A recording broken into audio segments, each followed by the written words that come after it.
ladies and gentlemen. You're watching, yes, the Yankees Entertainment and Sports Network.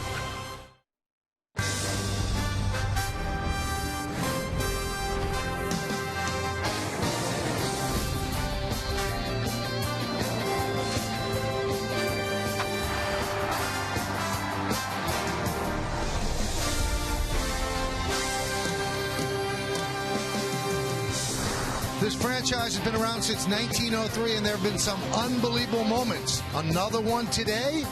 Got to stick around and find out. It is time for baseball as the Yes Network presents New York Yankees baseball. It's the New York Yankees against the Seattle Mariners in the middle game of a three-game set from Yankee Stadium in the Bronx, New York. Hello, everybody, and welcome to Yankees baseball along with Paul O'Neill. I'm Michael Kay. Yesterday, the Yankees won their second game in a row and snapped the Mariners' 7-game winning streak. A 6-3 victory for the Yankees. Right in the middle of it was CC Sabathia, and he was dealing. What made him so good last night?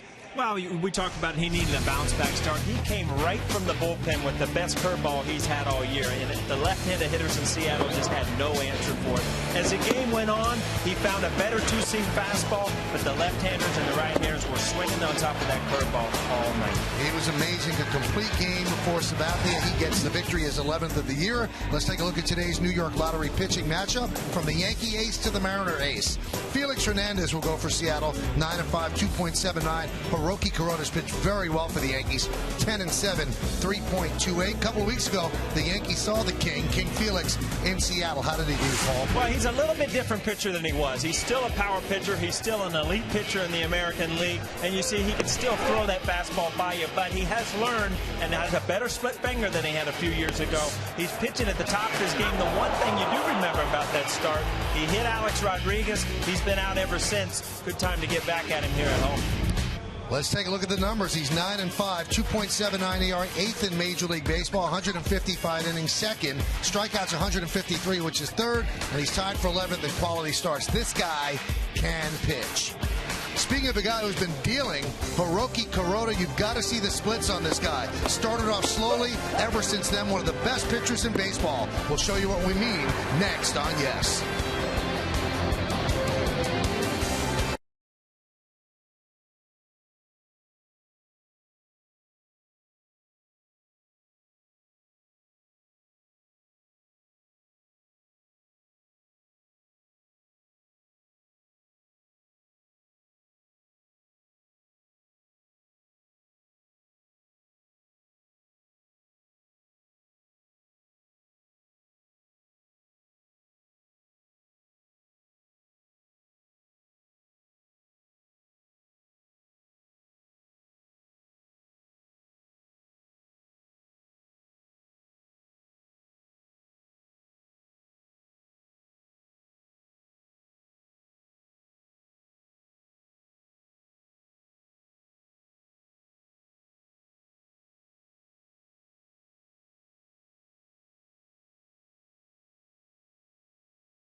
Kuroda has written for himself.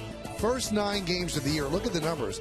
3-6, 4.56 ERA, 20 walks and just 34 strikeouts. Opponents hit .281 against him. But now take a look at the last 12 games. On fire, 7-1, a sparkling 2.46 ERA, and the strikeout to walk ratio, 73 strikeouts, just 15 walks, and opponents hitting .220 against him. An amazing split for Kuroda, and the Yankees hope it continues today. It is a hot, steamy Saturday afternoon in New York City. We come back on the lineups. First pitch, baseball, Yankees and the Mariners, next, right here on Yes.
and fun restaurant on earth. Visit cheeseburger.com. By People's United Bank, discover what know-how can do. Member FDIC. And by Honda. Find your own great ending at the summer clearance event, now at your Honda dealer. It's hot on that field. Cheeseburger. Cheeseburger. I'm gonna bring you one of those just so we're talking about it. We can at least try one. All right, let's do it. That's a good idea, that hat today. There's not much a cloud cover in the sky, but we are ready for baseball here at the stadium. Mariners starting lineup has the second baseman Dustin Ackley leading off. Batting second, playing center field, Michael Saunders. Jesus Montero, the DH, will hit third. Cleaning up the catcher, John Jaso. Kyle Seager at third base will bat fifth. Batting sixth, playing left field, Casper Wells. Mike Carp at first base will bat seventh. Number 8 hitter, right fielder Eric Thames. And Brendan Ryan, the shortstop, will bat ninth.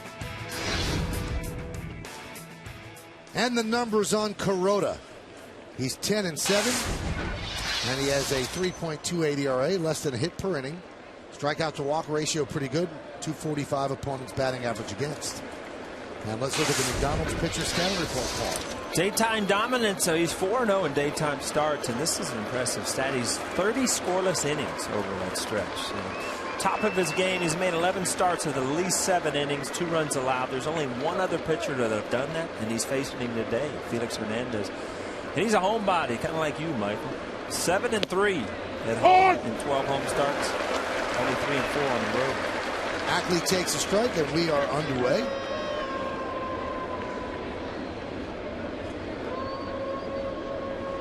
And the 0-1. 1-1. It seems like it took Kuroda a little time to adjust to the new league and the new lineups. We showed you previously the split at the beginning of the year, like he was going to struggle, but boy, he's been one of the dominant pitchers over his last 12 starts. Ground ball is short. Jeter's right there. And Ackley's out.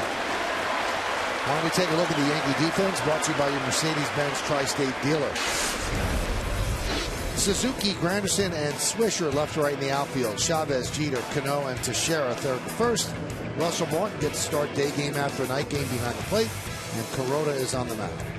Martin was very happy with the successful pairing of Martin and Sabathia yesterday. He said, I knew if I did poorly or CeCe had a bad game that people would say that that was the reason. So he really wanted them to click, and they clicked to the extent of a complete game win. Michael Saunders takes outside. And looking back at CeCe, and I tweeted it after the game, it's the best I've seen him all year. I mean, he really found his fastball throughout the game, and he had his curveball right out of the bullpen. So it's just a lot to work with. Russell Martin did a great job last night calling the game.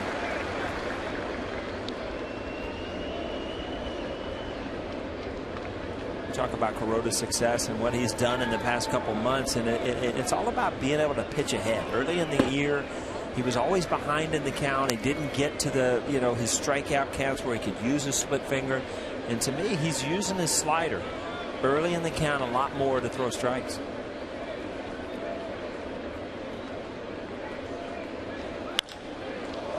Driven out to center field. It's deep. Going back is Granderson. He's there, and he'll make the play.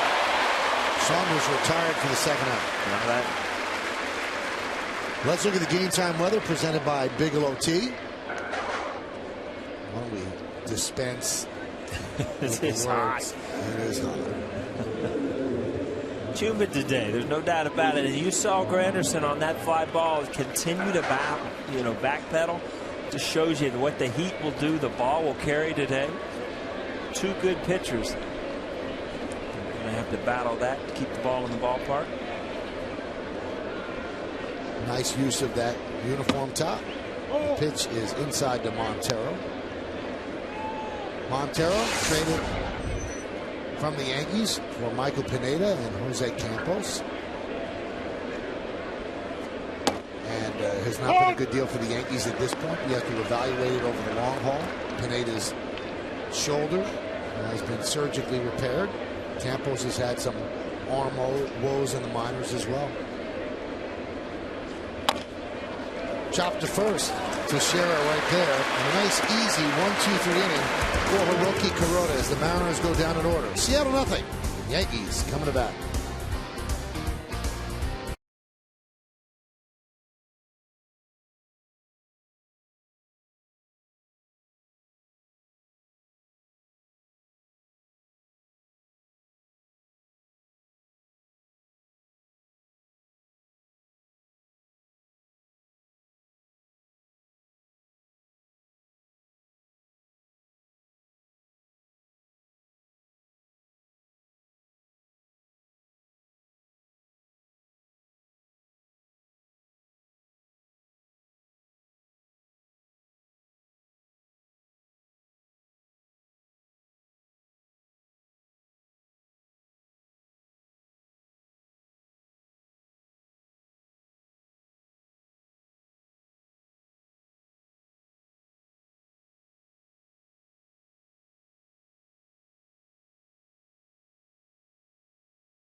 mound, and here's the Yankees starting lineup that he's going to face, presented by Lexus. Curtis Granderson in center field will lead off. The captain, the shortstop, Derek Jeter, bats second.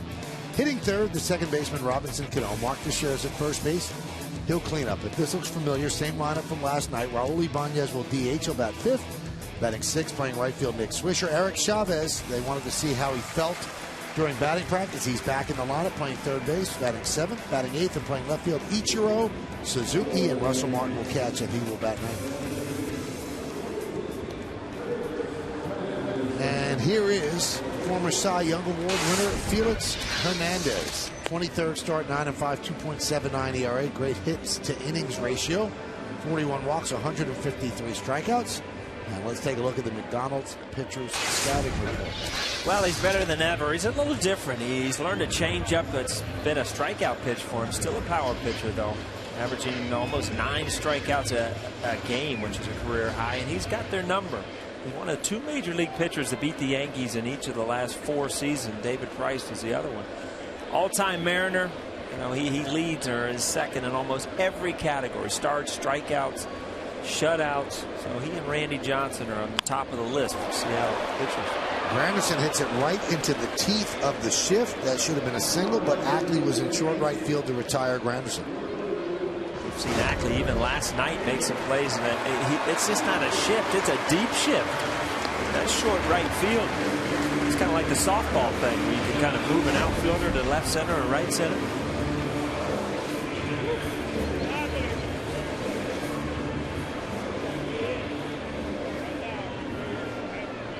Here's Derek Jeter. 7-game hitting streak for Jeter. Had a strong month of July. His average at 316. And a strike. That's Larry Vanover behind the plate. Jeter leads the American League with 138 hits. And that's third in the major leagues behind Melky Cabrera, 146, and Andrew McCutchen, 141. We told you Vanover's behind the plate. Angel Campos at first, Jerry Lane at second, and Vic Carapazza is over at third.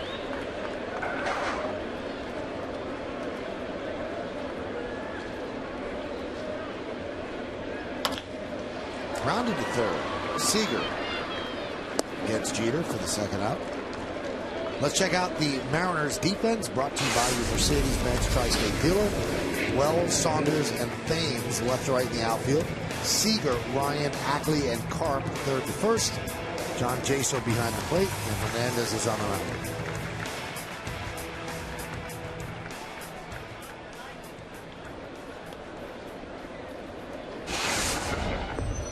There's Robinson Cano.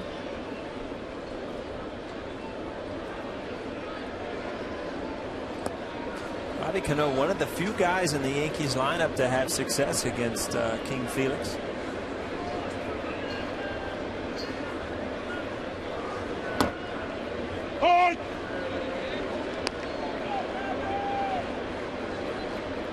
The numbers Paul's talking about, great numbers against an outstanding pitcher. 14 for 37 with 2 home runs. And the numbers just got better. Into the gap. Saunders will have to play it up against the wall, and Cano will stop at second with a double.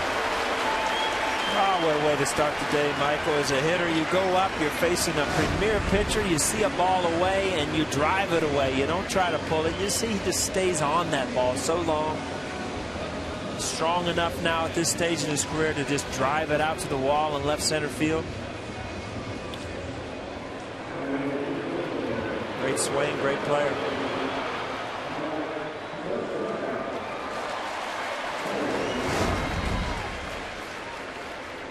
So runner in scoring position for Teixeira with 2 outs.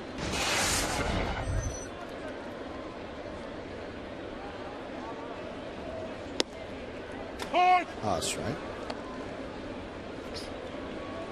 Another guy with good numbers against Hernandez. 19 for 58, and 5 of the 19 have left the park.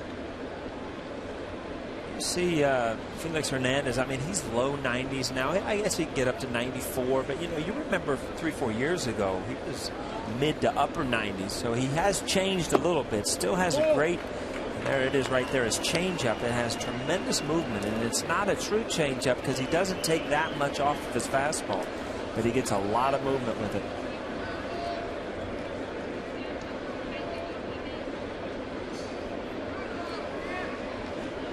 So while you look back at what he did, the last 2, 3, 4 years, and you see a guy that threw a lot of innings and he got out of this one. Ackley backing up in short right field. He'll make the play for the final out of the first. No runs a hit. One man left. We played one at the stadium. There's no score. John Jaso will lead off the second.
Which of these right-handed American League starters would you least want to face in an elimination game?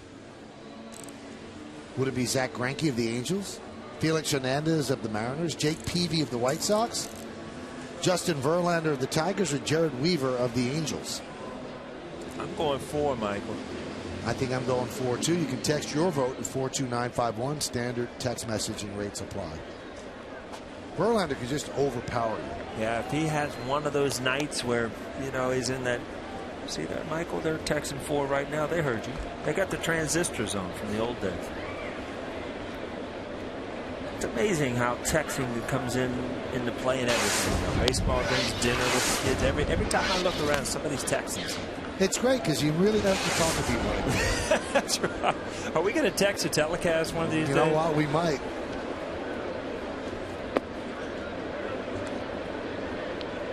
You ever walk down the street though when somebody's texting, they don't even look up, they'll walk right into you. Almost like forearm shiver. You've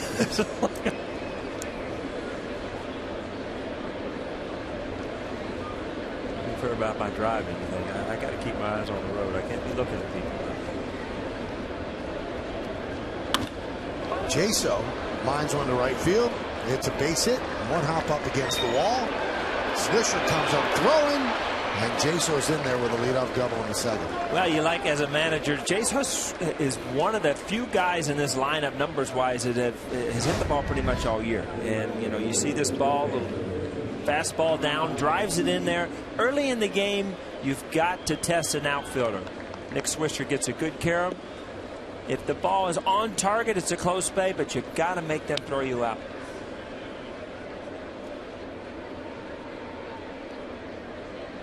Just a little bit off target.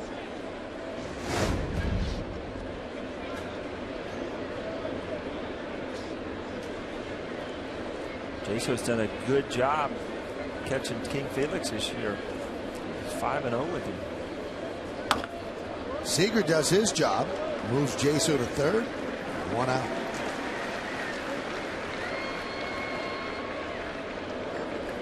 Always like that play more than a bunt, because you got a chance to hit the ball into the outfield for a base hit. You bunt, okay, you move the guy over, you use the out, you lost the out, you sacrificed yourself. And a lot of players will put that bunt down because they don't want to lose the points off their average.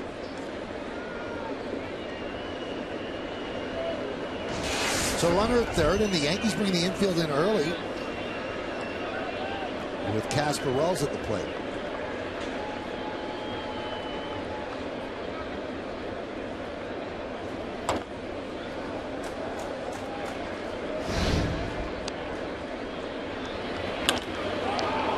Wells with a changeup off Sabathia. First base runner, that came in the fourth.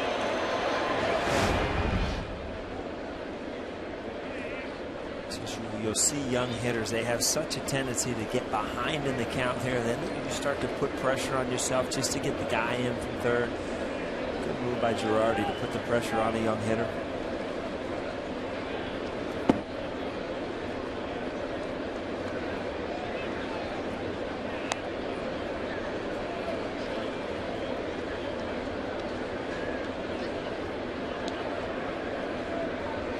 Sabathia tied for the team lead with 11 wins. He and Phil Hughes with 11.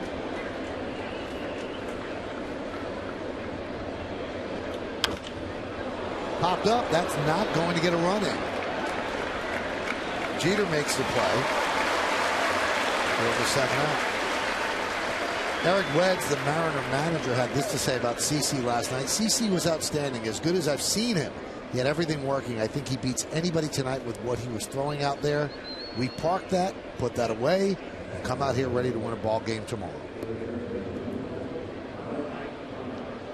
Eric Wedge managed CC for a while in Cleveland. Who knows him well and thinks that's about as well as he's thrown. Infield could back up with Mike Karp at the plate. 2 outs now. 1-0. Road has put himself in a position now where you can get out of this inning. That's the one thing when you move a guy over, it's really, really important that that guy gets him in. And right now you're into that 2-out position where you got an opportunity to get out of this inning and save a run.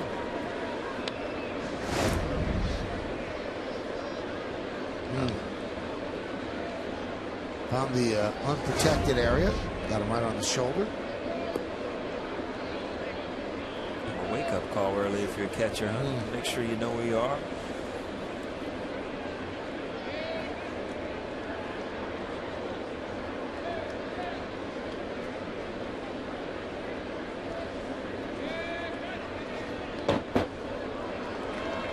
Blocked there by Martin. Count 2-1.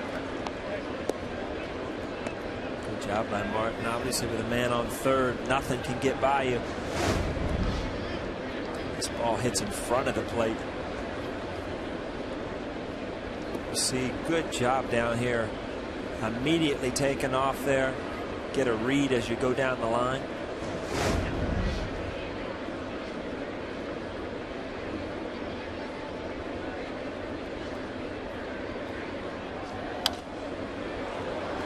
On a day like this, I mean, all athletes have to be in good shape, but a catcher has to be in extraordinary shape. Paul and I were both on the field today. It is searingly hot. The air is so still, and you wear the gear, and you're moving around back there. You must sweat off 10, 12 pounds. You got to be in great shape. It comes into play. 2-2. Just missed.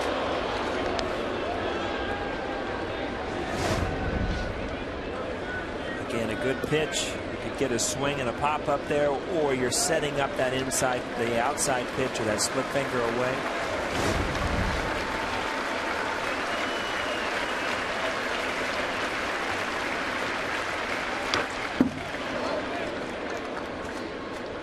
Still 3-2. Karp, good pitch to hit there. That ball was up a little bit. It had sink, but it was up a little bit.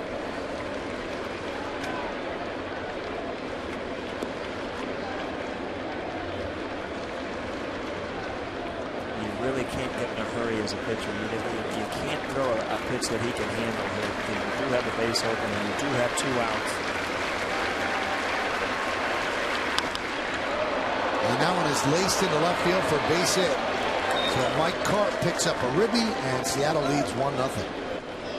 Again, I think Kuroda got in a hurry there and just wanted to try to get out and then force himself out of this inning. And all of a sudden, you know, you see this glove start to come back this way, and that's what happens. A piece of hitting, driving into left field.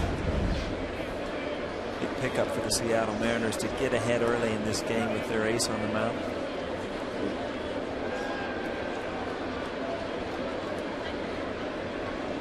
There's Eric Thames. Strike.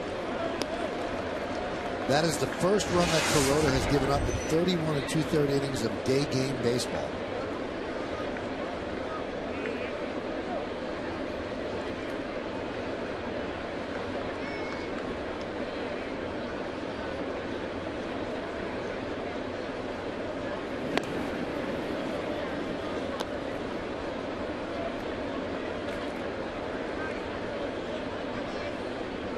I think every once in a while you go back to that pitch, you just want to force and rush and get through that inning, and you cannot give a guy a pitch to drive in. Again, with the bases open, you can still get out of that inning with 2 outs. Let's face it, Mike, you just miss. Every once in a while you just miss with pitches. Road has been so good. I mean, what was that, 31 point? Wow. Good chance to win some games in that streak.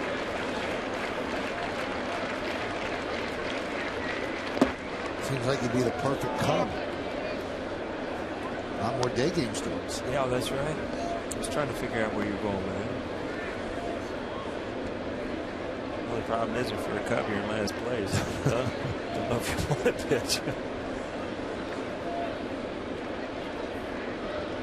Eric Thames last night, if you remember, just missed that home run ball that Eric Chavez hit.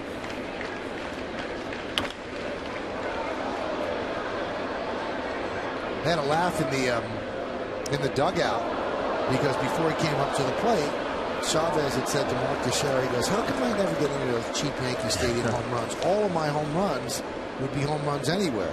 And he got back to the dugout, and Teixeira goes, "You got one now." Yeah.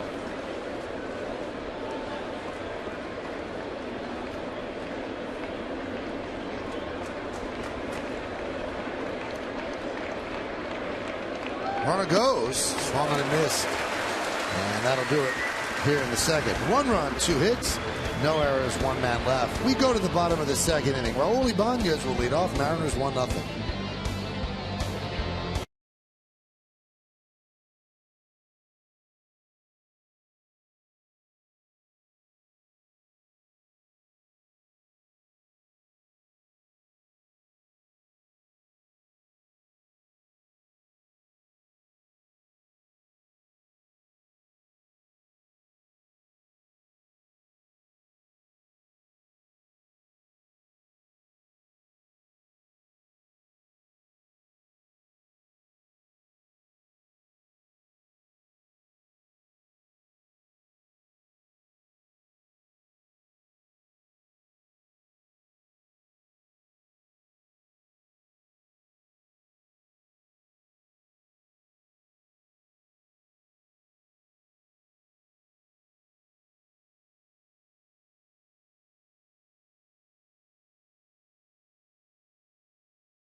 Network Yankee games on your PCs or laptops with Verizon Fios. Get the remaining season of live Yankees games on the go for just $29.99. If you're a Verizon Fios TV customer with Fios Internet, go to yesnetwork.com to get more information and subscribe now. Well, the Yankees are down 1-0 to Hernandez, and it'll be Ibanez, Swisher, and Chavez here in the bottom of the second.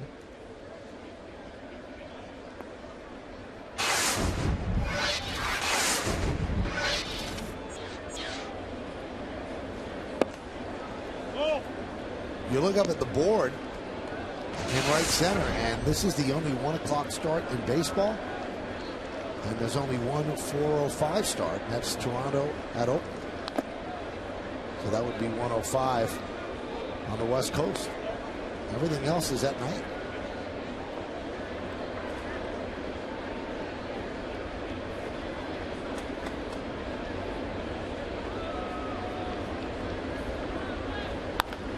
That one is driven down the right field line. Is it fair? No, it's a foul ball.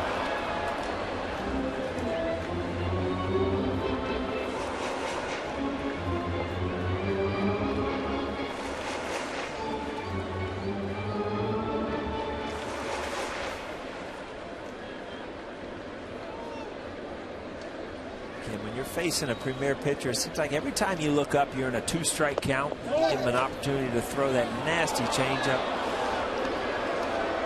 And Vic Carapazza punches him out. The reason you swing at this is because it's got such great arm speed. It looks like a fastball out of his hands, and you kind of commit to it.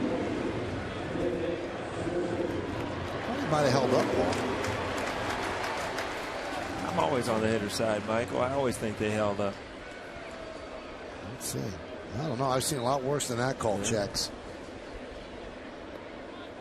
But Carapazza is the final judge and jury. It's so bad when your bat comes down to one guy and being the judge and the jury, Michael. Huh? That's why you didn't like those Especially people. if you're not on good terms with them. Which is why you didn't like those people. What do you say? I think Swisher's really had good at-bats since he's been. Well, we talked about it last night, and the difference to me is he's just square. I mean, he's a line drive hitter right now. It doesn't look like he's over-swinging, trying to hit the ball out of the park. You know, it's so good to have balance in a lineup, guys that, you know, hit your line drives, gap hitters, and you have so much power. Dribbled slowly to second, Ackley for 2 outs. That wasn't the at-bat I was looking for after I was kind of saying how good he was swinging, right? Now, Yankees got a little bit of a scare yesterday with Chavez late in the game. Took a swing, and you could see something was up with his ankle. Joe Girardi said it was just stiff. There wasn't pain, and he thinks that he originally heard it in the Boston series when he got hit on that ankle area. So the lineup was not up on the door early today because they wanted to see how Chavez felt. After he took BP, he was fine. So back in the lineup today. That means you were here early today? Earlier than you. That one is lined into left field, and running toward left center is Saunders, and that will do it. Yankees go down in order. We're going to go to the 3rd inning. It's 1-0 M's.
Depot. More saving, more doing. That's the power of the Home Depot. And by Pepsi Max, 0 calories, maximum Pepsi taste. The umbrellas today are not for rain, that's for sure. They took those fans we had up here away. We had a few of those. See, we broke those things in style, Michael. Now everybody's using them. They were up here and they're gone. The only thing it misses from this booth, Michael, I think it's the same person that stole my cream soda. That's what I think. You got to bolt stuff down up here, you know. Stole your cream soda? I had cream soda up here. Oh. Swing and a miss. Red cream soda or just no, red? She's regular. Boy, that, now look at this. Now that, you know, this is what the booth should be. You ask for something, it just shows up like it dropped out of the air. We've got our O2 cools now. Lincoln scoreboard 1-0 Seattle.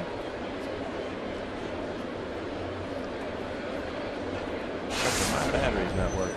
You got action over there? Like you read about it. Swing and a miss. Now, Paul, you mind if I cool you off now? Yeah. Here we go. Oh, this nice. Oh, I got no fan today. Yeah, there's a fan. Yeah, my fan's working. You do. You can use mine. That's what teammates are about.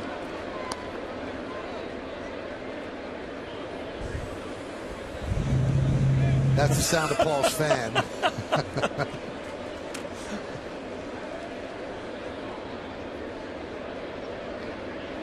2-2. Swing and a miss. Ryan down on strikes against Kuroda.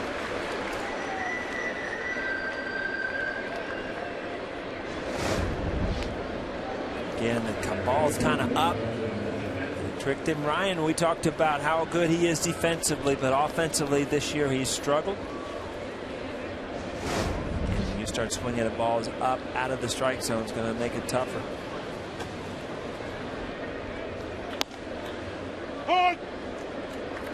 Kuroda at 93. You know, he's at his best right now. I mean, even the year, it was 90, 91, and it just a couple miles an hour. You've seen it in Freddie Garcia. Really makes a big difference in the way he pitches. Driven out to left field. Ackley retired by Suzuki, 2-away.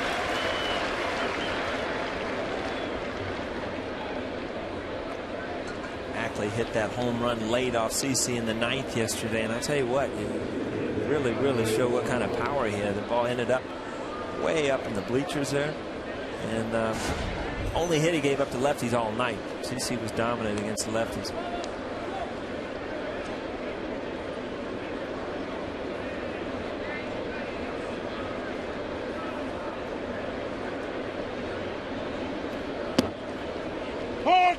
And a strike to Michael Saunders. Good slider, and that's what, again, what Kuroda I think has really made an adjustment is being able to throw that slider early in the count for a strike. Driven out to right. Swisher makes the basket catch, and that'll do it. As the Mariners go down in order, if we go to the bottom of the third, it'll be Ichiro, Martin, and Granderson.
they were given when they walked into the ballpark to strike out blood cancer. Every 4 minutes, someone is diagnosed with blood cancer. Every 10 minutes, someone dies.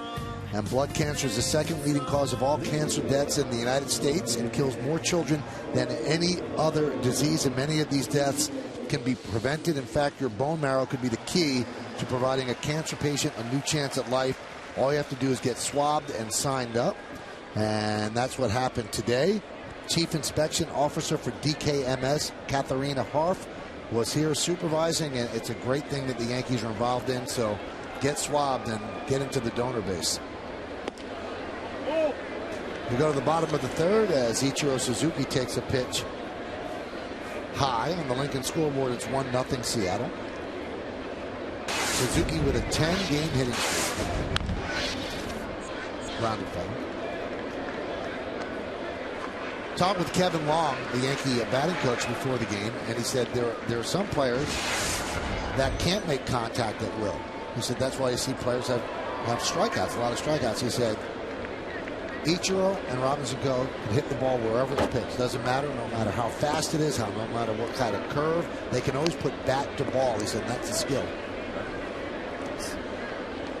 Don Slaught has the longest hitting streak to begin a Yankee career. Former catcher, had 12 straight in 1988.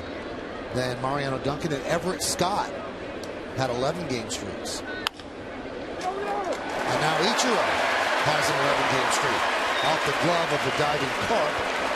So 11 in a row. Every game he's played as a Yankee, he has hit safely. Ichiro, this is his game. If he can just slap balls around, keep the ball on the ground, a chance to beat out balls to the left side and get it through on the right side. Michael, I still don't think, even after 10 games, that you get a true feeling of what he's going to mean to this team coming down the stretch. You feel that way? Yeah, I don't think we've seen the best of him, because even though it was a 10-game streak before that at bat, he's hitting 250 during that time. I mean, here, you know, with no outs, is he going to be a guy that can steal some bases for you? Is that passer? I mean, I think that's what the Yankees brought him in to do, to score runs in different ways.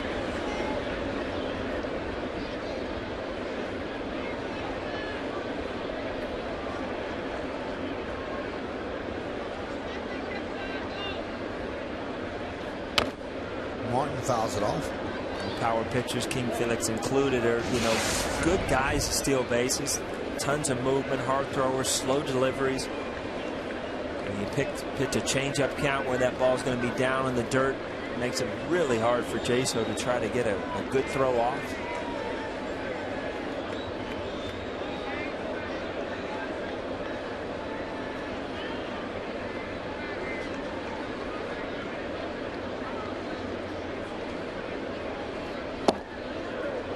You see that good change up there, and that's almost, I mean, a lot of people want to think it's a split finger or something. That is a true change up, and it just has unbelievable movement. Warren's been hot of late, hitting .333 over his last 7 games. 7 for 21.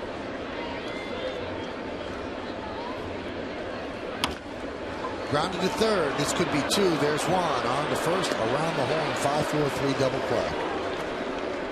Almost, you know, if you're Ichiro, you feel disappointed. You know, you start the inning off with a hit, and you don't know what would have happened if you would have had an opportunity to run. It ends up being a double play, and we talked about it.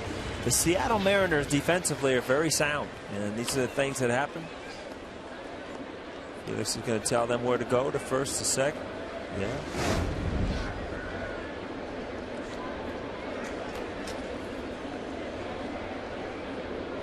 I wonder why pitchers do that. Don't you think the third baseman knew to throw it in second? You think the third baseman's looking at him? I think it's just kind of a habit. It's like when David Cone pointed out the last out of his perfect game. Nobody else saw it. Only Cone. 1-1.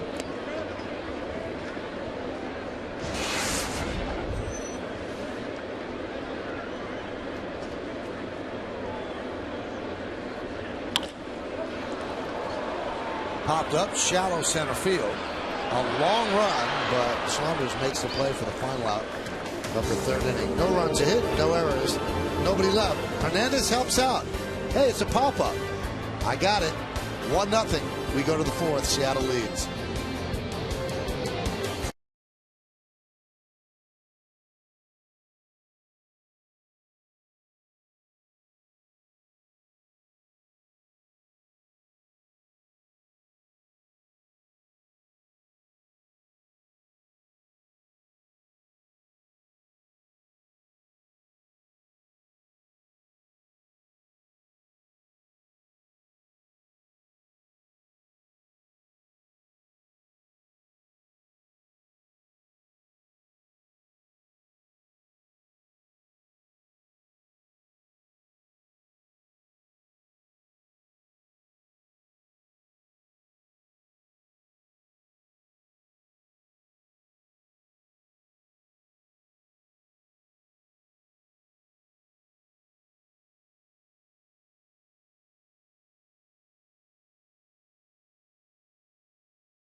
Mariners. We'll find that out in the bottom of the fourth. The guy in the Life is Good shirt, hat and the glasses on the right, Michael Cooney, the director of our pre and post game show, obviously not working today, and his family is with him. Oh. Got two of those off the top of my head, Mike. What, the Life is Good shirts? No. All the gold gloves? Yeah. My train of thought. I'm not buying another one, actually. Montero hammers one to left field. It's a base hit. Getting it back in is Ichiro, or leadoff single. Montero, we talked about his success against lefties, and you didn't really see it last night because CC Sabathia was so good. Get that ball up in the zone as you saw that last pitch. And hit the righties too, but I mean, he's not where he's going to be. I mean, he's going to be a better hitter. He's a young kid. He's going to learn to get more power. I mean, it's a tough ballpark when you think about being a young hitter and you see everybody hitting all these home runs, and then you play in Seattle. Very tough park because of the gaps and the ball just doesn't carry. Good slider.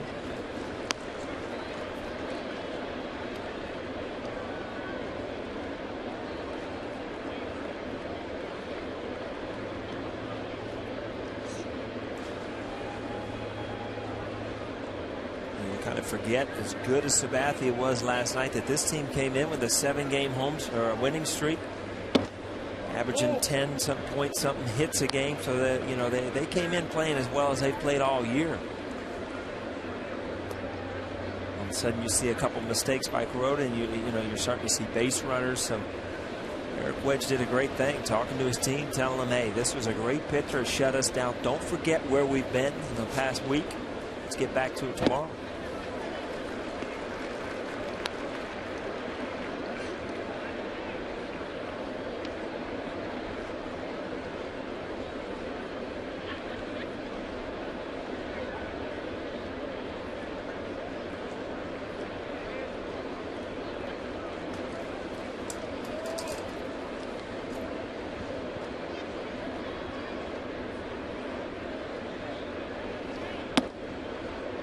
Count 2-2.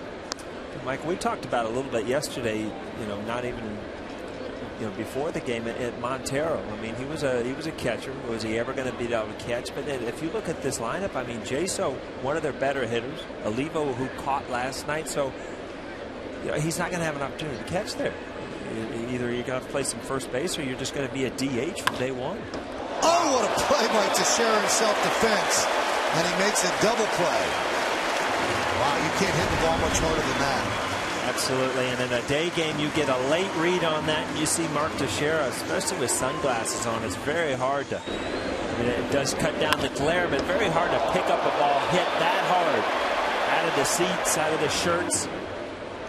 Look a lot easier in slow motion, I'm sure, but you see right there, it is almost. It's just a reaction. All hit right on the nose. I'll tell you what, those are the ones as a hitter you just, you just shake your head, you walk back, and then it just irritates you. It just sinks in for the next 10 minutes or so. Just how hard you hit that ball and got nothing for it. I can still hear the bitterness in Paul's voice. No runs a hit, nobody left. We go to the bottom of the fourth. Jeter, Cano, and Teixeira.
Quiz, what four players each won a Gold Glove for the 03 Mariners? I'll take Ichiro as one, the easy one.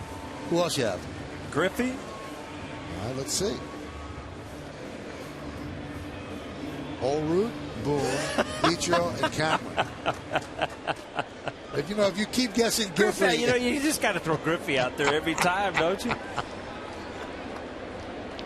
Suzuki has 10 Gold Gloves, so that's always a good guess. Jeter will lead off here in the bottom of the fourth.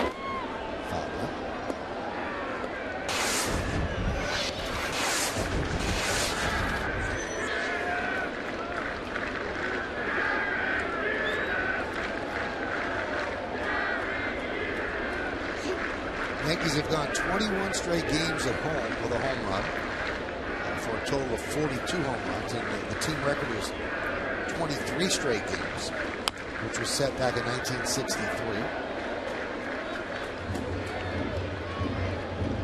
Now, Felix Hernandez will try to stop that streak, and he's pitched very well here at a ballpark that yields home runs and yields runs.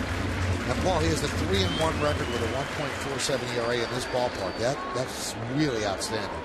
Mike, I just want to update why Griffey didn't win a Gold Glove when he wasn't there. He was traded to Cincinnati in 2000. Makes it tough to win one in Seattle, doesn't it? It does kind of shed some light on why that was not the right answer. Ball up out of the zone, but King Felix, when he gets you looking for that changeup down in the dirt, then he'll sneak that fastball by you upstairs. Which he did to Derek here. It really was amazing if you think about it, Paul. In short time, they got rid of Randy Johnson, Alex Rodriguez, Ken Griffey, and they kept getting better. They won 116 games in 2001. Yeah, Brett Broom walks in there, was the MVP of the league. Edgar Martinez was kind of a, just an unbelievable DH. That was some team.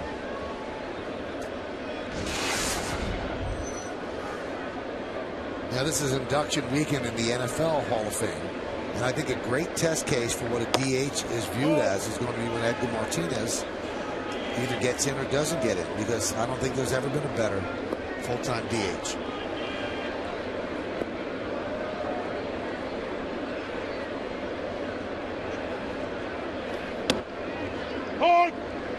But a lot of people say, well, DH is half a position, but it is still a position. Well, you know, the numbers that he put up year after year and how he made a lineup. I mean, you built a lineup around him. He was that good of a hitter.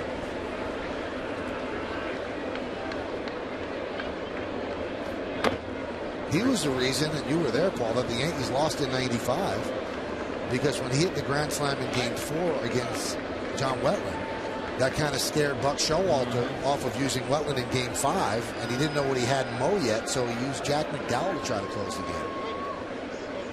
Edgar Martinez, a .312 lifetime hitter, 309 home runs, 1,261 runners. It was fun to watch him hit. And the DH really made his career because he had ripped a hamstring when he was young. He used to play third base and just couldn't move around, but he can hit. Grounded to second. Ackley is there for the second out. It's funny because I actually played winter ball over in Puerto Rico, and he was on the team that I was on. And a lot of times they bring American players over there. And, you know, the American players are going to play.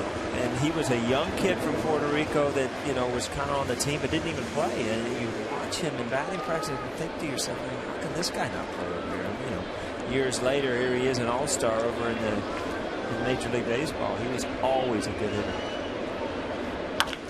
Mark Teixeira hits one to short right field. Boy, that shift has worked for the Mariners as Ackley throws out Teixeira. And the Yankees go down in order here in the fourth. We played 4 full. It's 1-0 Seattle. Casper Wells is going to lead off the fifth.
That team, and they came into Yankee Stadium. They looked like they were overmatched, and then after the All-Star break, the Yankees go to Oakland, and the Oakland A's sweep them, and they had an unbelievable month of July, and they keep it rolling. They are in the wild card if the season were to end today, and an amazing 15-inning win yesterday, Paul. That must be fun. 15 innings, Cadillac scoreboard, 1-0 Seattle. Well, you know, when you're young and you're on a team that is achieving things that nobody thought you would, you know, you get it's just a great attitude to go to the ballpark and prove, and you're trying to prove people wrong. And all of a sudden you get to this point of the year and you start believing that you are that good. Swing and a miss. Let's face it, it's really never been a great place to go, you know, to fly out to Oakland to play. It's really not a baseball park. It's a football park made into a baseball field. You know, they play well at home, and you know, youth is fun to watch when it becomes successful. The longest game you ever played in? Well, don't you? We had a doubleheader against Detroit, and I think we played 18 innings, or 15 or 18 innings in the first game, and then we had another 9-inning game after that. Yeah, I think we played 27 innings that night. Did you play every inning? Yeah, yeah.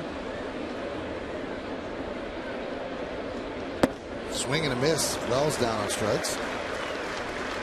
Hey, you got to come out to the stadium Monday, August 13th for a special giveaway when the Yankees take on the Rangers. The first 18,000 guests 21 and older receive a Yankees picture frame courtesy of Avis. For tickets, log on to Yankees.com. Visit the stadium ticket window, Yankees clubhouse shops, or you can call Ticketmaster at 877-469-9849. Is that me or you? That's me. I was going to put a little afro on it to help you. Pitch is outside the cart.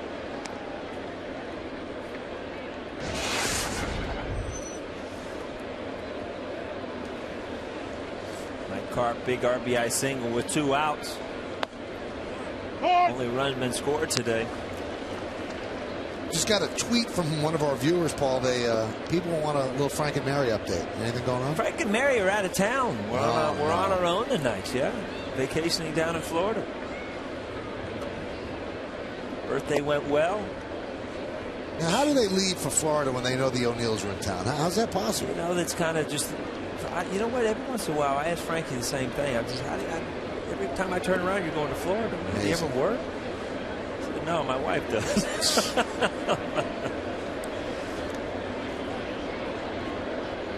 2-1. There's a strike. 2-2. Only run in the game in the second, a double by Jaso. He moved to third on a grounder by Seager. Then Casper Wells popped to short for the second out, but Carp drove him in with a single left. That's where we stand right now. 1-0. Kuroda against Hernandez.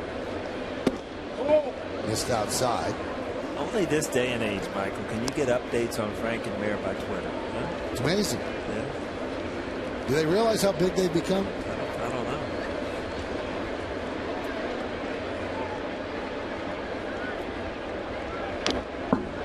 I told Paul this. I was in Cortland for Jet Camp last week, and I drove past a restaurant. The name of the restaurant was Frank and Mary's. I'll tell you one thing, they wouldn't have any better food than eat up in Harrison than Frank and Mary's house.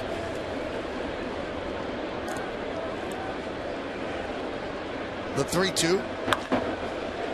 That one ate up to Sherry. Probably didn't see it till it was by him. And Carp is going for 2, and he will make it. Tell you what, Carp has had 2 good at bats, one to left center and then a bullet down the right field line here. And again, I think you're right, Michael. It's just a reaction. You just don't pick up the spin and the movement on that ball, because it's hit so hard. It's got like top spin on it. And you can't really fault the player if you can't see it. That ball was by him before he got his glove down. And that's all about picking up the ball off the bat. And as a player in a day when it's bright, sometimes you just don't see the ball come off the bat. Wade Boggs used to tell me at the old stadium, a day game, sometimes he was fearful at third base because of the grade of the stands. He said, and the ball was coming out of white shirts in day games. He said, people wear light clothing in the summer. He goes, and you wouldn't see the ball till it was right on you. He said, sometimes it got scary. And it was different. As an outfielder, you would see the ball off the bat and you would break on it, and then you could lose it in the shirts, almost like losing the ball in the lights as it started to come down.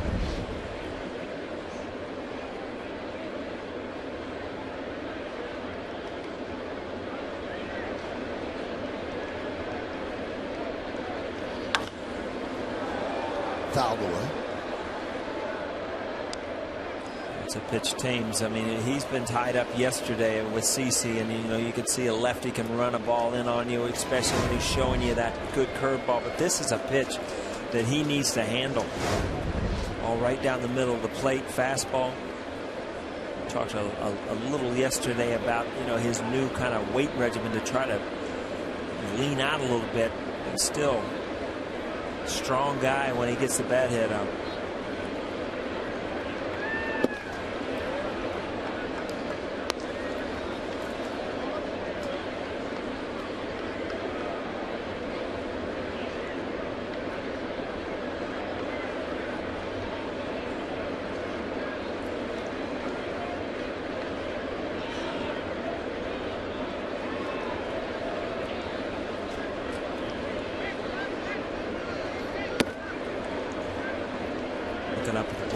was originally drafted by the Yankees. The 39th round, though, when he chose to stay at Pepperdine. I guess that's not such a bad choice when you're hanging out there. I've heard that's a pretty nice school to go to.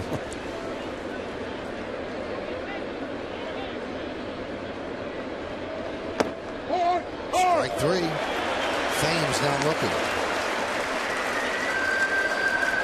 Let's look at today's Toyota text poll and see how you voted. And here's the question again. Which of these right-handed American League starters would you least want to face in an elimination game? Overwhelmingly, they voted with us. Justin Verlander. Overpowering.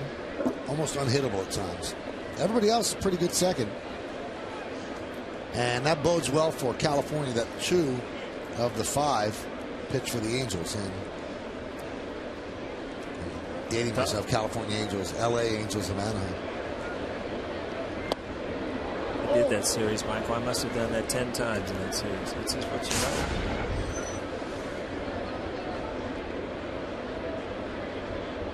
If you think about it, that they've been the California Angels, they've been the Anaheim Angels, the Los Angeles Angels. You got to run out of names here soon, don't you? Yeah, you would think.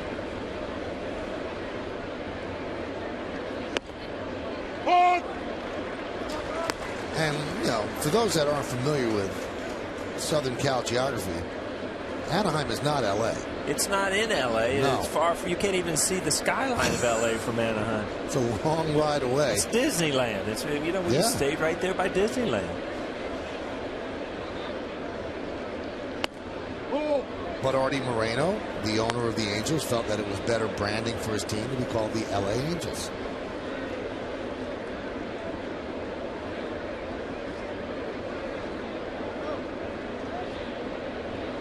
Those were the days, Michael. Walking out to the pool in Anaheim. That's right. Peeking over, looking at you, just getting your son.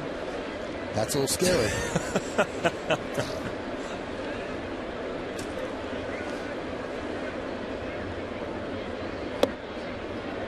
There's a strike count, 2-2. Have you noticed in the Olympic swimming how they've changed, got away from the Speedos? They've gone to the longer. I hope you've updated your wardrobe out there, Michael. Let me tell you something, Paul. Go ahead, let it go. There's never been one day in my 51 years on Earth that I would ever dare to put on a Speedo. No way, I'm with you, so don't worry about it. The 2-2. Outside 3-2. Now, John Sterling, my former partner on the radio side, he used to rock a Speedo. Regularly. Yeah. Those are one of those things in life you just like wake up, you look in yourself in the mirror and say, you know, this looks good. I guess. There's John Sterling. Ooh, tough pitch.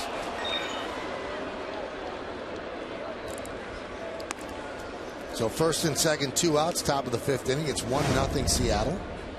Again, I think Kuroda went for that perfect pitch. He gave up that 2-out, 2-strike hit before. Borderline away, borderline low. Down.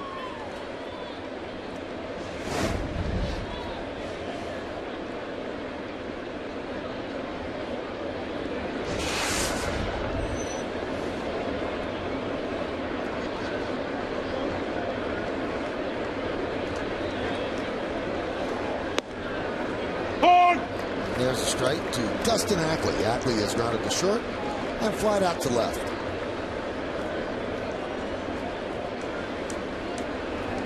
Top of the 5th inning, Saturday afternoon in New York City.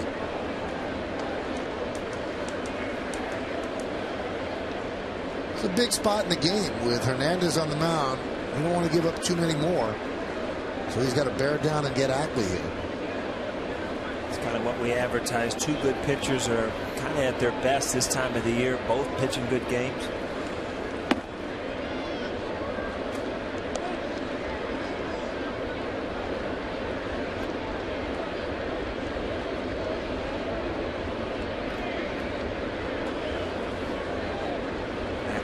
One of the better Seattle Mariners with runners in scoring position. 15 for 73, hitting .205. The thing is a lot of times pitchers just look at it, sometimes they give hitters too much credit, and I think vice versa. The hitters will give pitchers too much credit, and they just pitch too carefully to guys.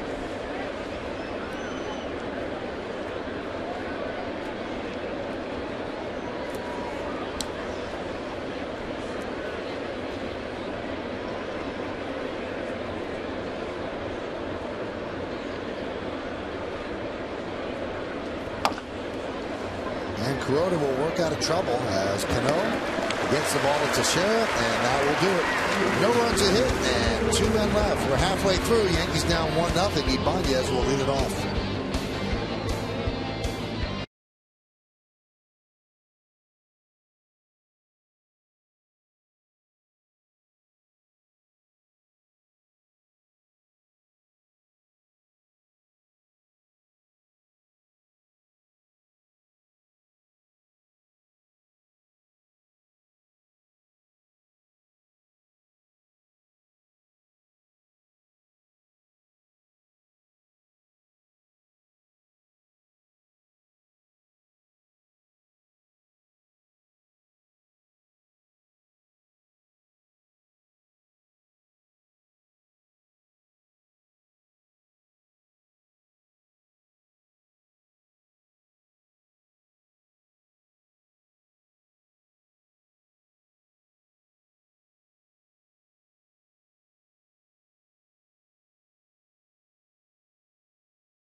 Sent us this question. Who is the third player the Yankees got along with Tino Martinez and Jeff Nelson in a trade with Seattle? I got to tell you, Paul, I know this one. You know what? You're ridiculous. I do. Well, you remember reading that in the game notes like 20 years ago or what? No, I lived it. I was here. And I'm not giving you a clue this time because that's how you got the answer yesterday. That was a big one, too. Yeah, this is not going to happen. Anybody else in this booth got a clue? Audrey? And don't look it up, Jack, Sheeran. Anybody? Chris? Oh, Chris, you're in the game. You're not going to help. All right, I'm going to get the Rolodex going upstairs here and see if I can bring this one out. Just stay off your phone, though. Oh, well, like I said, who's going to help me? Meredith? Is she at home? Can she text me? Yeah, she already phoned her in the right answer. She had the right answer before we even asked the question. Exactly.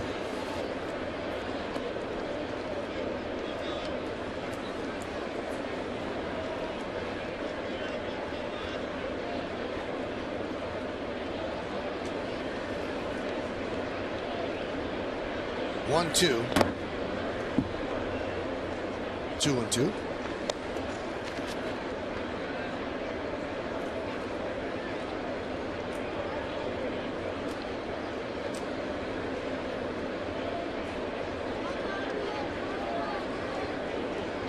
Ibanez struck out in the second inning. 1-0 Seattle, bottom of the 5th.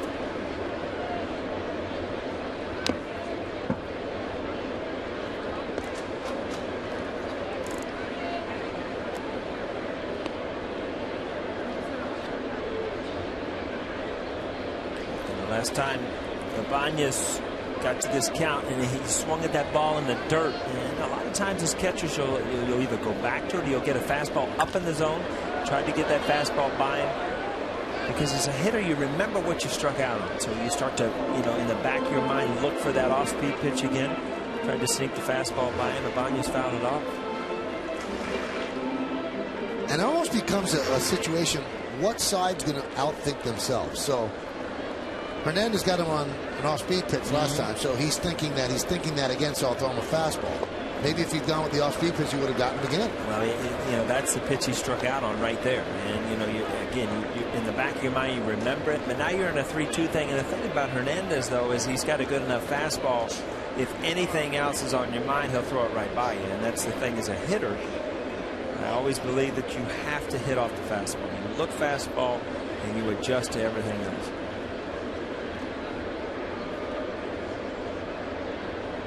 Fastball away. Popped up. And Ackley makes the play. Hitting the road, take the Yankees with you this season. Subscribe to MLB.tv today to see every Yankees out-of-market game live, online, and on your favorite devices in HD quality. Visit Yankees.com to order and get more details. MLB.tv. Baseball everywhere. If you look at Felix Hernandez, and Paul intimated this earlier, he's no longer 96, 97, 98 miles an hour, which he was at the beginning.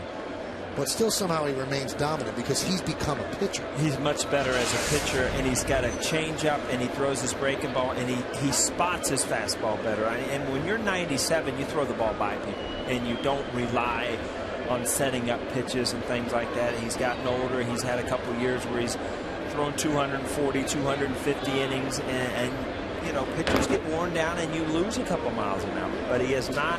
He's actually gained a better changeup and a better knowledge how to pitching, so he's a much better pitcher than he was.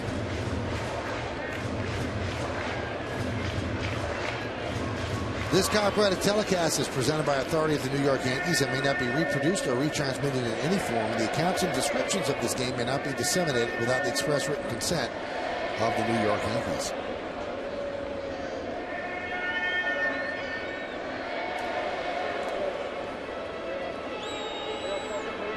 So Jaso goes out and talks with him, and Jaso and Hernandez got it going on, with Jaso behind the plate, 4-0, 1.11 ERA. With Olivo behind the plate, 2-3, 3.19. And with Montero, 3-2, 3.34. So a full 2 runs less with Jaso behind the plate. That's what I'm talking about. Obviously, the more you catch him, the more likely that you'll have a bad game or a stinker thrown in there to push the numbers up. Strike 3. Swisher down looking. Doesn't love the call.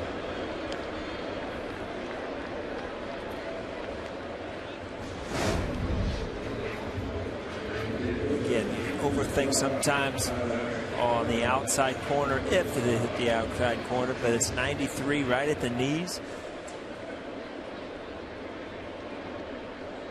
Overhead doesn't lie, Michael. Yeah, got the corner. You think he was arguing outside or low?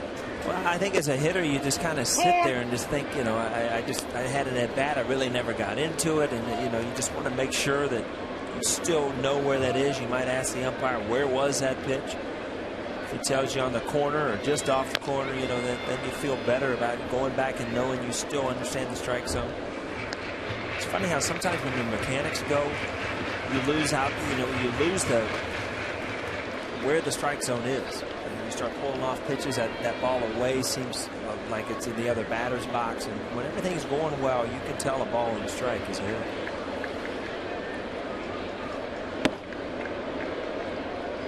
Hernandez has come out this inning and got 2 quick outs, and he's really stuck with the fastball. That's what really, really good pitchers that make it very tough. The second, third times through the lineup, they'll pitch you different. They'll get away from the changeup, go back to the fastball. As soon as they need it, they'll go back to the changeup, and it makes it very difficult on hitters.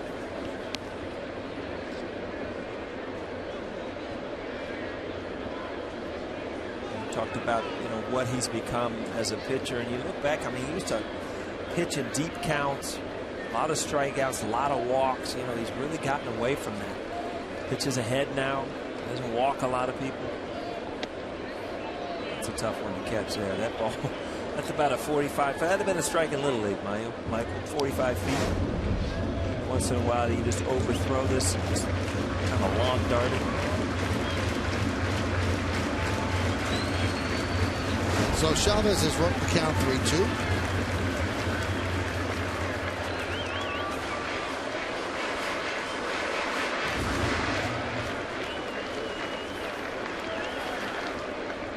Seems to like to go to that fastball away here in the full count. Again. Grounded to first. Carp right there. And a 1-2-3 inning for Felix Hernandez and the Mariners. We're going to the 6th, 1-0. Yankees trail.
Tarrytown Barth tweeted us, who was the third player the Yankees got along with Tino and Jeff Nelson in a trade with Seattle?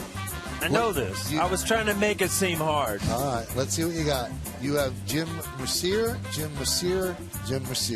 But see, I got ex-teammate Jim Mercier, so I knew this. I was going to make you confused. See, but I'm not buying. Let's see if it's correct. Well, of course it's correct. He came over with Seattle, and he actually did a lot better than people thought. He did a good job in the bullpen for us. See, now I'm starting to doubt your honesty a little bit, and I'm sure that Chris is too. You said you didn't know, and then all of a sudden you come I was up trying to make you think that it was very hard. It wasn't hard. He but plays if possum. You see that? Well, you continue to laying get it in the right. weeds Hey, there. the bald guy's 2 for 2. You know what? Look at this, though. Chris, you got way too much time on your hands. Look how he decorates his answers and everything else. Pinstripes. Yeah. Oh, also, again, they keep that same ugly, hideous picture What's of me. wrong with that picture? It's 40 pounds ago. I tell you what, this is gone. Look at that. Look at that. Meredith is out. We're like Wally Pippen, Meredith. She's out of the game. She's gone. Also, first of all, she's got days off. She's watching. Then why isn't she here? Because she can look it up while she's at home. I know. I don't like it. She's out. See? Chris, are you in on this? Is she out? Hey, whenever you guys will have me, I love being on the match game. I'm just waiting for Gene Rayburn to show up. All right, Charles Nelson Riley, thanks. So Michael Saunders has worked the count to 3-1. All right, Paul, so the camera's off. We can unloosen the tie or loosen the tie. Thank you. Unloosen means we have to tighten. So we have a different dress code for camera on, camera Yes. off. Oh, yeah. Foul back. Well, we were up here playing yes games. This game continues 1-0. Both guys know that you can't give up big innings today. Both these teams facing each other's hottest pitcher.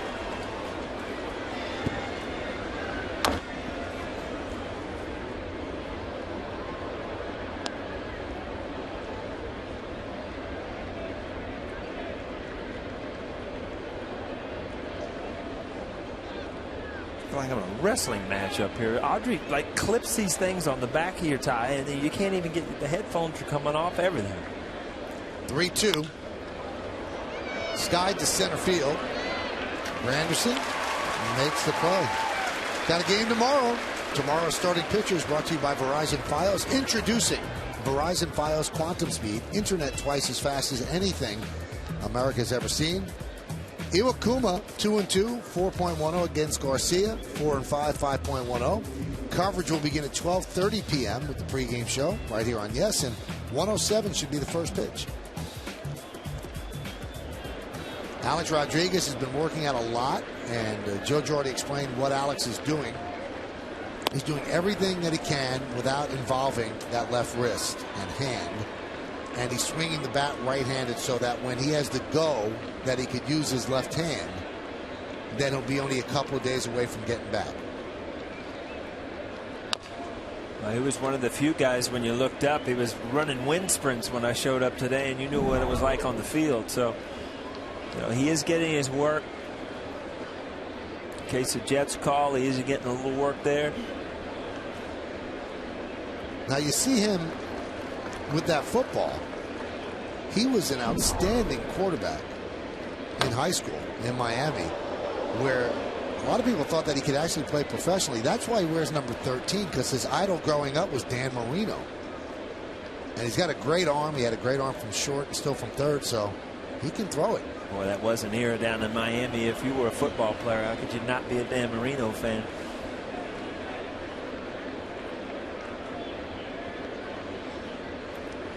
One-two. Foul back. He used to throw to Doug Minkiewicz on the same high school team. Oh, you're pulling that all back together for me. I do remember that story. Well, if you remember Jim Mercier, you should remember that.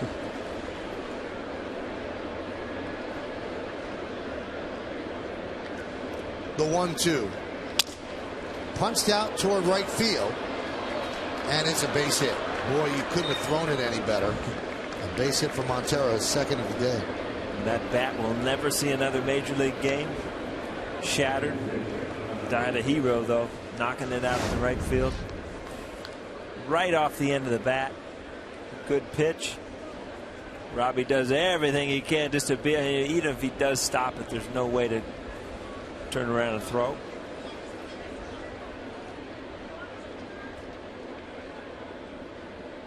Those base hits as a right fielder, you actually have to charge, because if you don't, they won't even get to you. They weren't hit hard enough.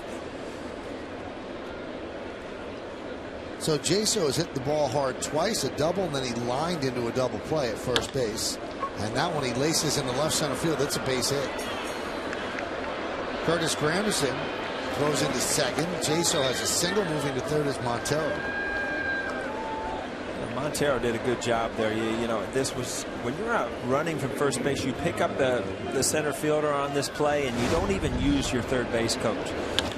Right there, you know, he's picking up the ball. He sees that Granderson took kind of a funny angle and didn't round it off. Wasn't going to be able to put anything on the throw. First to third, you know, Granderson kind of rounded it off that way instead of cutting it off short. Good base running there, especially with one out. I mean, these runs, Michael, you've talked about it, mean so much. As good as King Felix has been on the mound. Here's Kyle Seager with 2 ground balls today. One to first and one back to the mound.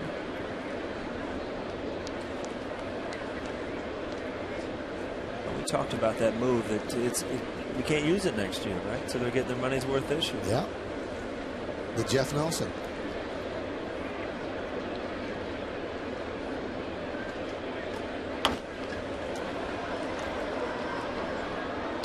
If you're Seager, I mean, you've got a pitch right there. All you're doing is looking for something up in the zone that you can drive to the outfield to get this run in. You got a hanging breaking ball, and you didn't put it in play. See, bat head just under it. It's an easy pitch to get an easy thing done, and with a long fly ball, with just a nice sacrifice fly.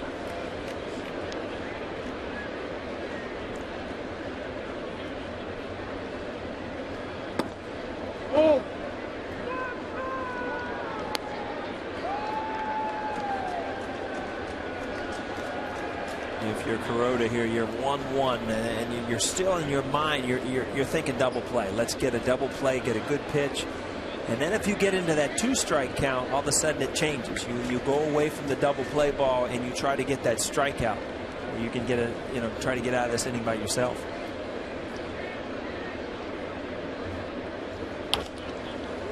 Popped him up.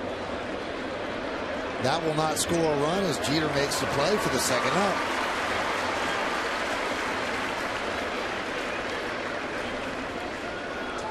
And that ball, good pitch right in on his hands. Looking back, you go back to the dugout. Very disappointed you didn't get the job done. You see this pitch here.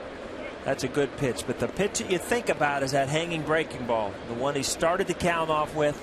Pitch is very easy to hit to the outfield and didn't get it done.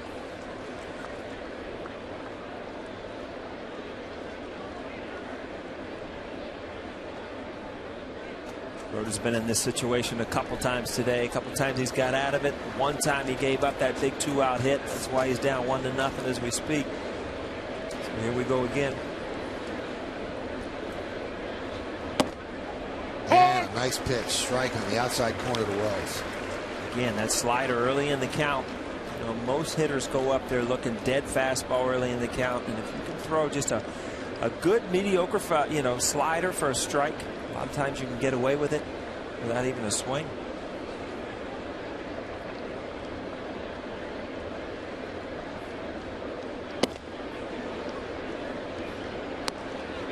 He's really trying to pitch now, going in and out, changing speeds.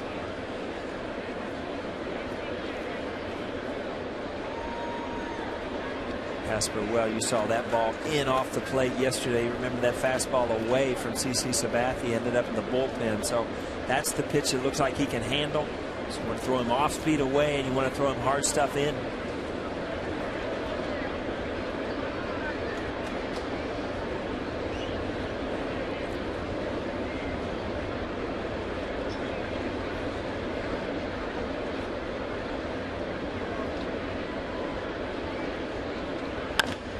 Up the middle, but right there is Cano. He steps on second, and Kuroda gets out of trouble. No runs, 2 hits, no errors, and 2 men left on base. We're going to the bottom of the 6th. Ichiro will lead it off.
Yankees Baseball on Yes is brought to you in part by Ford, the official truck of the New York Yankees.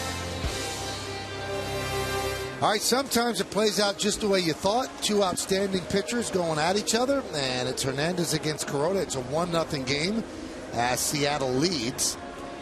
Yankees have had 1 man in scoring position. That was with 2 outs in the first inning. They have one other base runner. Ichiro single out the glove of Carp, and that was it as Ichiro leads off here in the 6th. And there's a strike.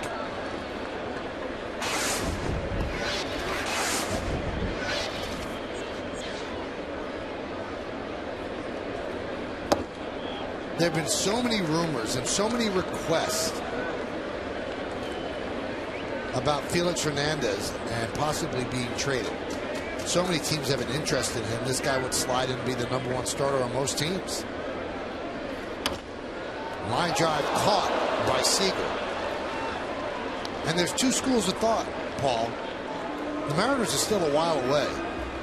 And will he still be that valuable pitcher when they get to the point when they can actually compete?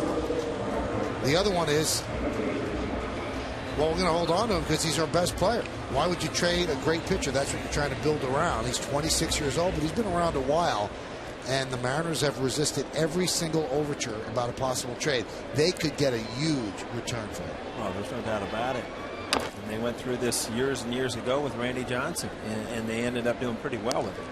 So I'm kind of at the school of the thought with your first thought, is you have to figure out, you know, if you're the manager's GM in the organization, are you 3, 4, 5 years away from possibly, you know, going to the playoffs? And if you are, is he going to be that type of pitcher in 5 years? Saunders puts away Martin for the second out.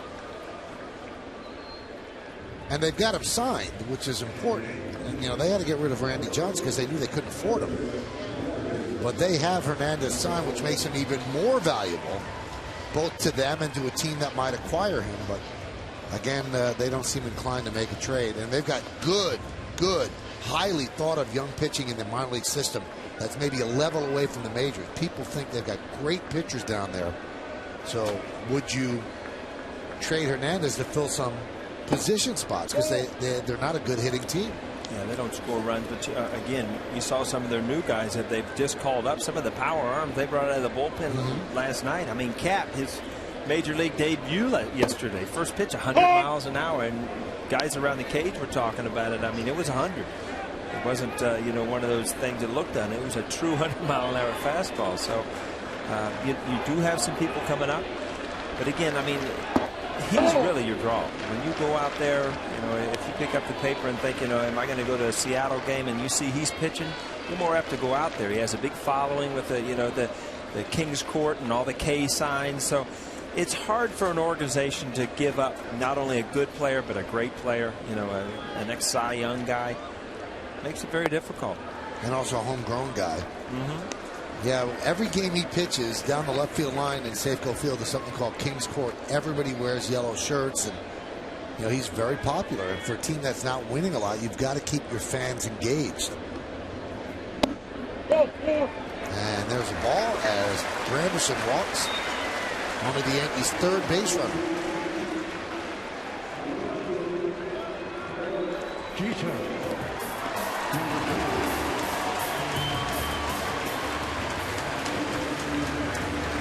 Derek Jeter up at the mound. I mean, you don't mind if Derek Jeter ends up leading off next inning. So if you're Granderson, you got to think, you know, it's about time in the game you take a chance, possibly try to steal a base here, and then, you know, put Derek in a good position where he can score you with a single.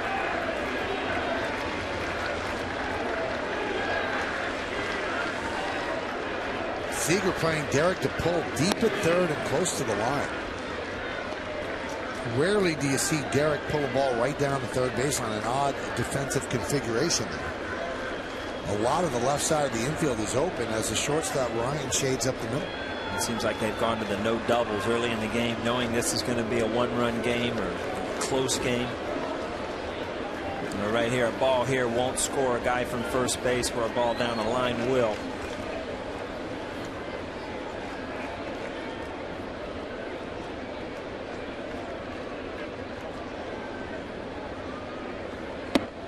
A lot of right center field is open for Jeter, as the right fielder Thames is close to the line and right.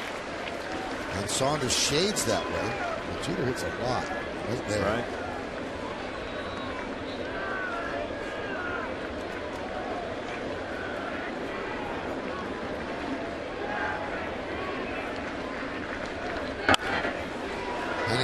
that way, but there's Ackley, and they get the force at second. And 6 shutout innings for Felix Hernandez will go to the 7th. Carp will lead it off. It's 1-0 Mariners.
For the game summary brought to you by your local Nissan dealer. Not much to summarize. It's just 1-0 Seattle. They scored that run in the 2nd inning on a single by Mike Carp. Hernandez, 6 innings of shutout ball, 1 walk, 3 strikeouts, just 2 hits. Kuroda, 6 innings, 6 hits. That 1 run we spoke about, 1 walk, 4 strikeouts, and the Carp RBI single is the only blemish on an otherwise scoreless board.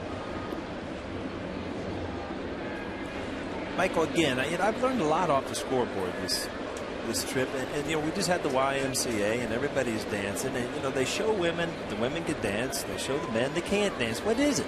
Why can women all dance? It's like innate or something? I don't know. I think I'm a pretty good dancer. Well, I went to your wedding and you're not, so I just, oh please, no, I got video of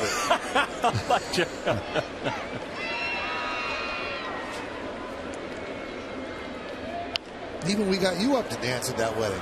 Really? Yeah, you were up there. I don't remember that. Cadillac scoreboard 1-0 Seattle. We had Coney up. Yeah, he was leading the conga line all the way around the plaza. Here's Boone Logan.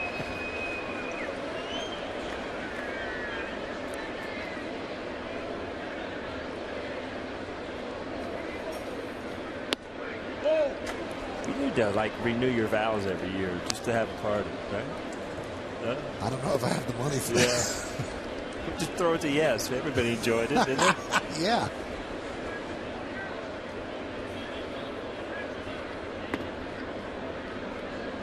So I'm walking up Third Avenue last weekend. Outdoor cafe, relaxed. David Cohn eating a seafood platter, enjoying life. Like on the TV set. Absolutely. Looked like he couldn't have been happier.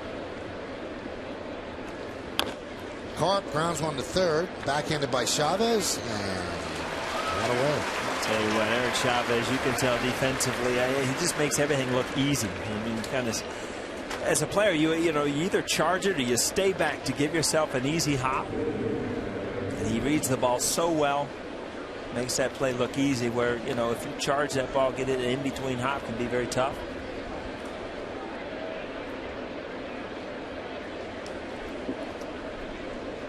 Here's Eric Thames.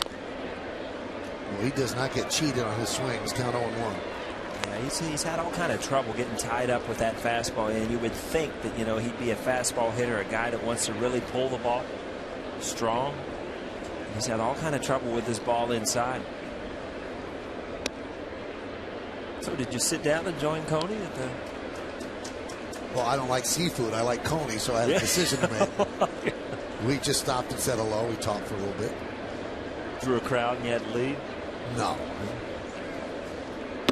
That's the beauty of New York. They don't care. You know what? They do care about sports. I've heard your radio show.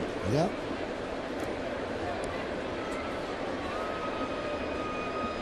The 2-1. Foul back, 2-2.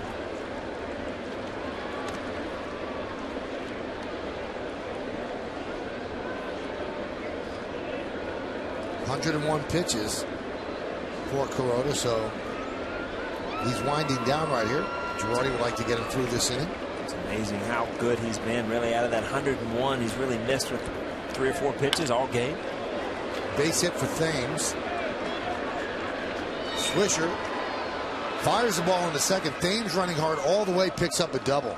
That's a hustle double. I'll tell you what, right out of the box, he was thinking double. Sometimes as an outfielder, you go over and you figure if you cut it off, but you see this is right out of the box, head down. He's going to second. And this is, if you're Eric Wedge, this is what you want to see out of a team like this. Just absolutely going, taking chances, running. Nick Swisher kind of have to turn and can't get much on that throw. So runner at second now with 1 out. And here's Brendan Ryan.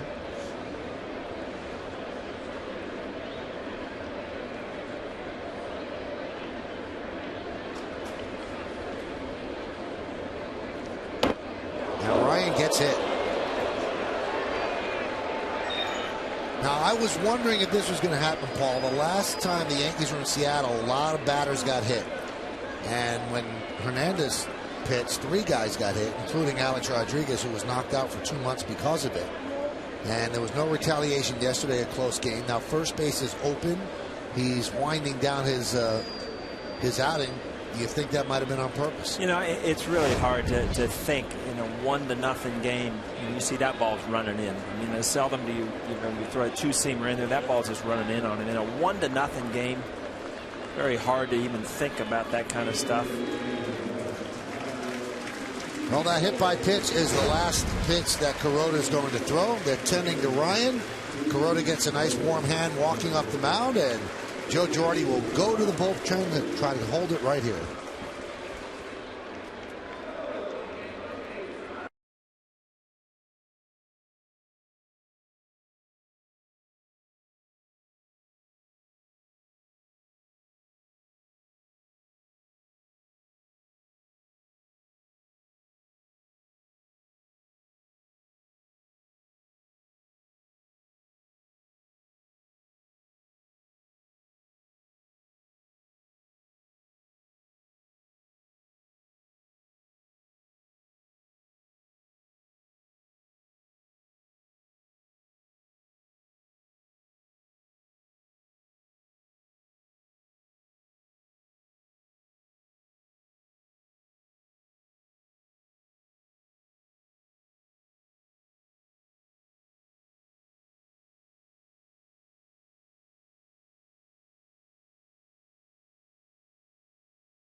And he turns the game over to Boone Logan. A couple of weeks ago with Hernandez on the mound, Suzuki got plunked. Then Jeter got hit. And then Alex Rodriguez got knocked out of the season, at least 2 months of the season, with that changeup. Now, most of the Yankees felt, Paul, that that was not on purpose. And Ryan gets plunked right on the elbow, has to leave the game. And they said they don't think he did it on purpose, but there's also a school of thought in baseball that even if you don't do it on purpose, you got to be more careful. There becomes a numbers thing, and if it's, you see 3, 4, 5 of your guys getting hit in this series, sure, you take it, take it into account. But again, this is a 1-0 game, and I don't see it here, but you do remember teams that do pitch inside, and right, if you're that reckless that you don't care if you're throwing inside, hitting guys, and obviously you have to protect your guys, but you're in a situation, and that's one thing about being the New York Yankees and being in first place. It's hard to get in throwing wars against other teams because of what happened to Alex Rodriguez. Right. You get another guy hurt, your chances of the playoffs are limited, and Seattle is not going through that. Munenori Kawasaki pinch runs for Ryan at first. The 1-0 from Logan is outside 2-0.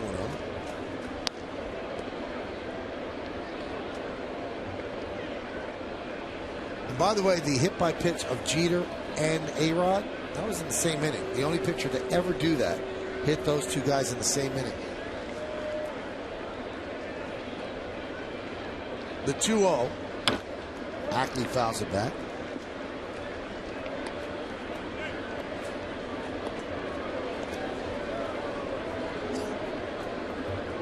Looking at a 1-0 game, and Kuroda's done such a good job, and Boone Logan's in this situation now. Seattle's 1 for 7 today with runners in scoring position, so this could be a much different game. The Yankees pitchers have been successful so far in these big at bats.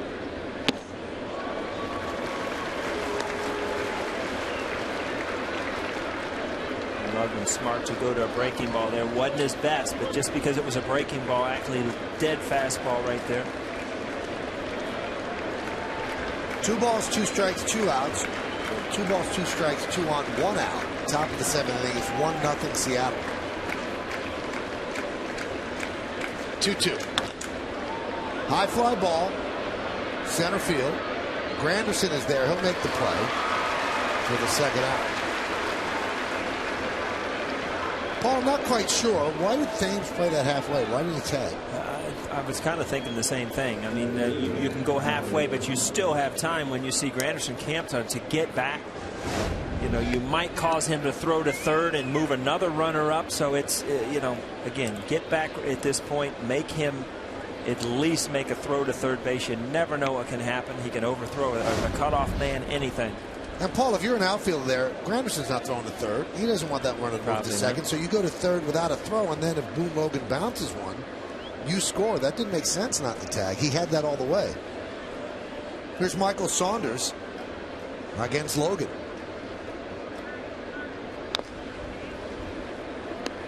Oh, and 1.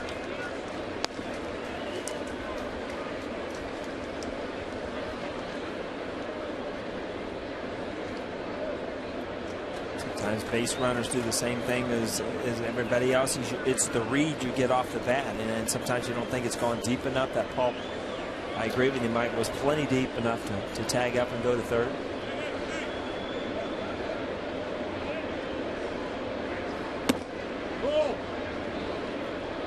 I didn't realize things ran that well either when he got out of the box and stretched that ball into a double.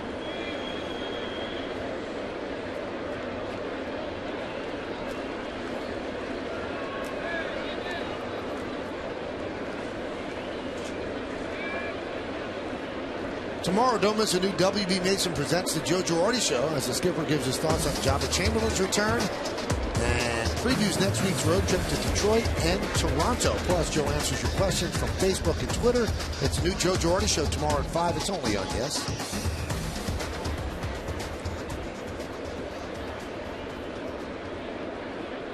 One missed outside.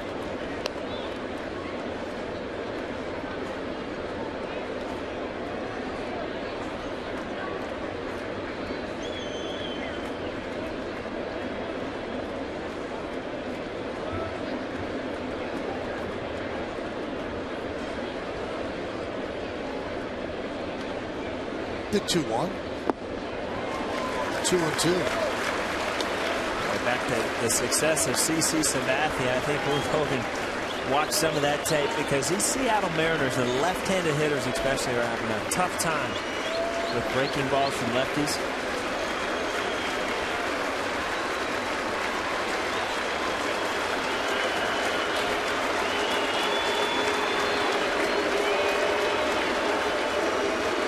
Two. He got it. Good job by Logan getting Ackley and then Saunders. No runs a hit, no errors, and 2 men left. At the end of 6.5 innings of play, Mariners 1, Yankees nothing. It's time for the 7th inning stretch here at the ballpark, but we'll stay right where we are to honor America in the Bronx. As we remember the servicemen and women who are serving our country at home and around the globe. Thank you. Now, joining Kate Smith's rendition of God Bless America.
Thank you, Bob. Boy, Alex Rios getting his career back on track, having a good season with the White Sox. White Sox surprising everybody as they lead the Central, and the Yankees will go into Detroit on Monday for a 4-game set against the Tigers, so that will be a big series for both teams. Munenori Kawasaki takes over for Brendan Ryan at shortstop, and as soon as we get information on Ryan, we will pass it along.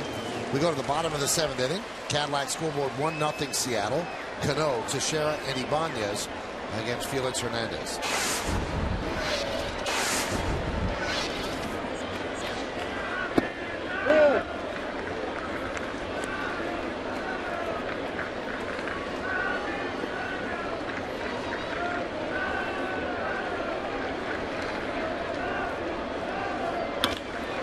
Hit sharply to second. Ackley gobbles it up.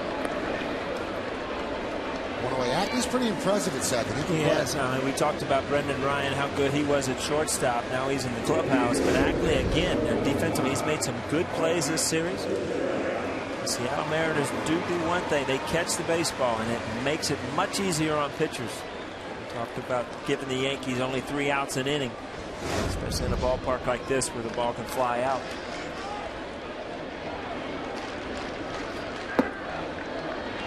Pitch inside to Teixeira, count 1-0. Look at Hernandez out here. I mean, this is a 1-0 game where, you know, every single pitch can change the outcome, and he looks comfortable. I mean, it just looks like he has his stuff. You see a lot of pitchers just, start gripping the ball tighter and tighter in these close games. This is a true ace on the mound with a 1-run lead, shutting down the New York Yankees to this point. Hey, get another chance to catch this game and every Yes Network game another time around. If you missed any of the big hits and great plays, just watch the encore later every night or again the next morning at 9. Brought to you by Verizon Fios.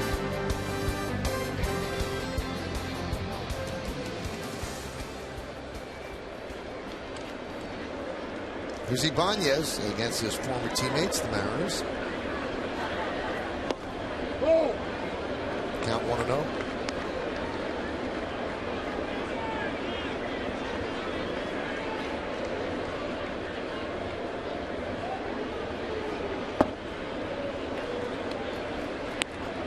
Count 2-0. And you see there going to the changeup in a fastball count down 1-0, and then this is the type of pitcher he's come in fastball counts, and a lot like CC Sabathia, well, he'll use his changeup in a fastball count. All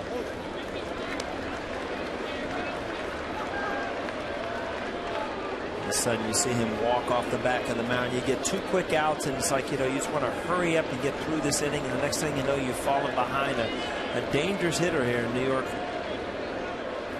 And Ibanez is a 3-0, and that's ball 4.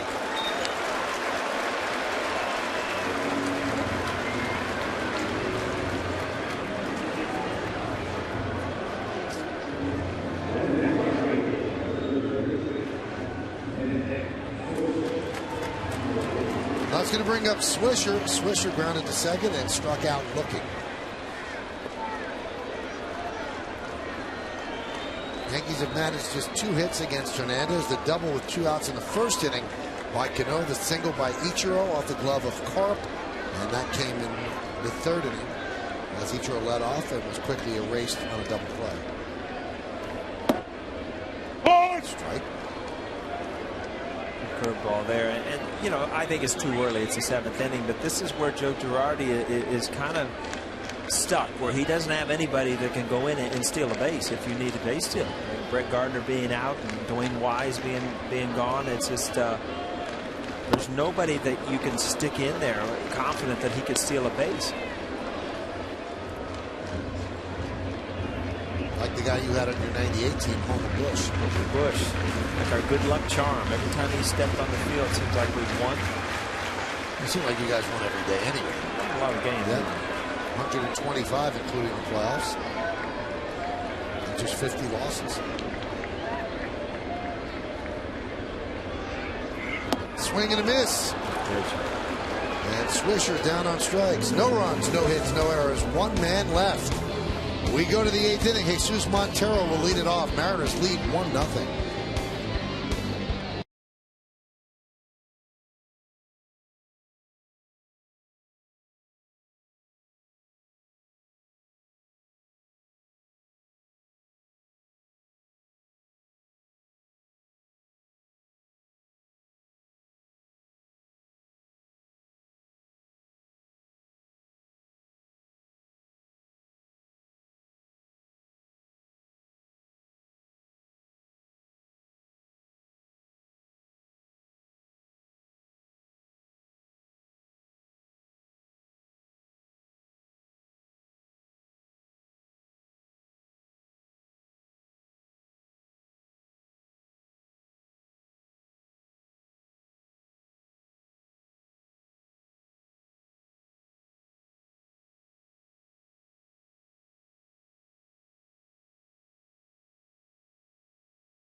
He works the high home camera here for the Yes Network. Great guy. It's his birthday today, and we wish him a happy birthday. And amazingly, he's 29 today. He looks awful for 29, but still it's his birthday, so we send out those birthday wishes. Jack's got big plans tonight. Birthday night out. Jack always has big plans. Unlike Chris, who I just said, I walked back 3 and I'm like, Chris, what are you doing tonight? Big plans? And like, oh, I just had a baby a week ago, so I forgot about those days. When you have a week-old baby at home, you don't have nights out. There aren't big plans. No. David Robertson has big plans to get through the 8th inning without allowing a run. 1-0. Mariners lead the Yanks. We could just coattail Jack tonight. Probably have a good time. Right? I think you follow that route every day and you'll have a good time. Jack doesn't get cheated on any calendar days. I know one thing. If you follow him every day, you're in a different booth every day, though. He leaves us a lot. He's in demand. The Hyundai scoreboard, 1-0. Mariners lead the Yanks.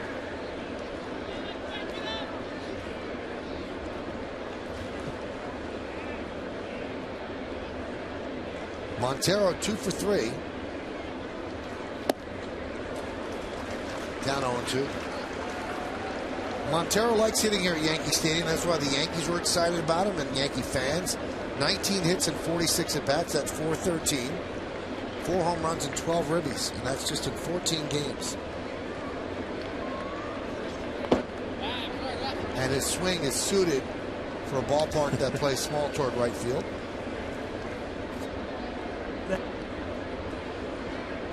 I think Robertson just apologized to Russell when he threw that ball in the dirt.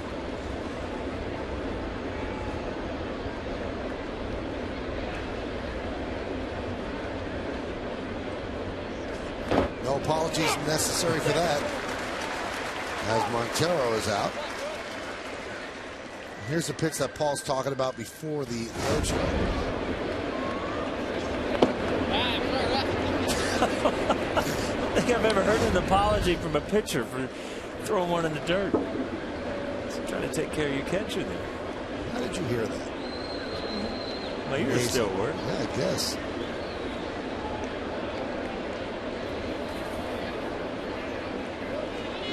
Here's John Jaso. Count 1-0. Jaso scored the only run in the game. He doubled in the second, led off with the double. Moved to third on a Seager ground ball to first. Stayed put on Wells' pop-up to short, and then scored on Carp single. This time he grounds out for the second out here in the 8th.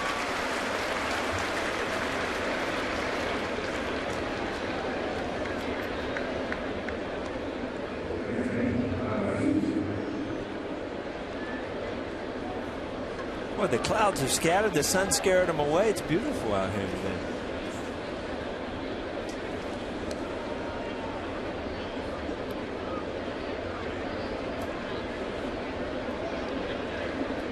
Here's Seager.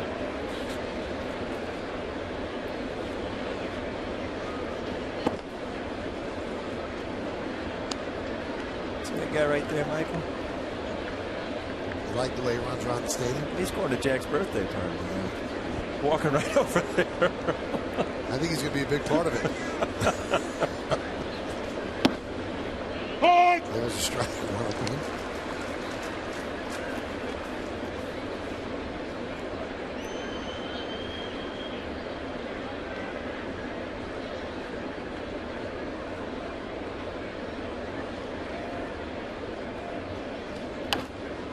Count 1-2.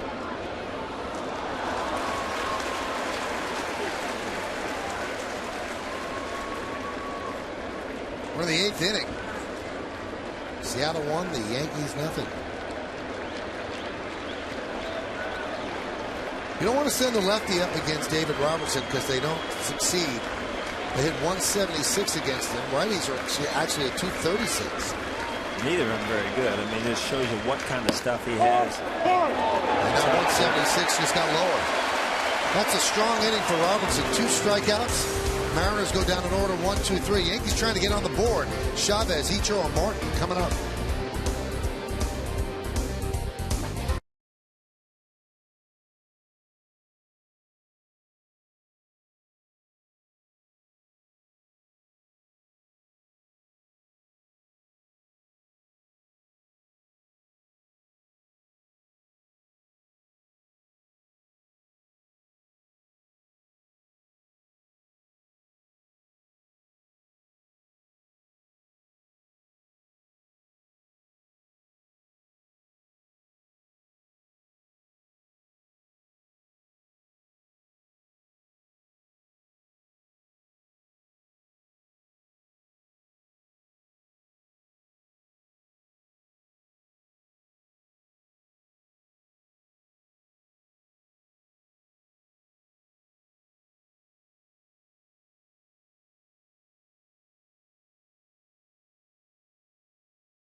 Bob Lorenz and John Flaherty recap the big plays from today's game and get the latest scores from around baseball. Plus, Chris Sheeran gets the reaction from the clubhouse. And you could also hear Joe Girardi's manager's report. It's the WB Mason postgame, and it's only on Yes. Yankees running out of time. 6 more outs to try to get on the board. We're in the bottom of the 8th. It's Chavez, Suzuki, and Martin against Hernandez, who deals a strike. Hyundai scoreboard 1-0 Seattle. Chavez 4 for 33 lifetime against Hernandez. That's 121. He's 0 for 2 today with a fly ball to center and a ground ball to first. Top of the 8th inning, 79 pitches, and it's just like Hernandez is just very comfortable with everything. Driven out to center field. Saunders is there. Hardly had to move. 1 out. Look at the pitch count, Paul. Unbelievable. 80 pitches now. Yep. And he's been able to use his changeup when he needs. He's had no really hard innings. 17 pitches, the most in the 5th.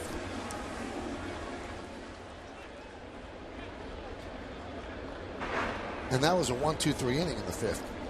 Ichiro, one of the 2 hits. Actually, he's hit the ball hard twice. The single off the glove of Karp in the 3rd, and then he lined out to Seager at 3rd in the 6th. He now has an 11-game hitting streak. He's hit in every game with the Yanks.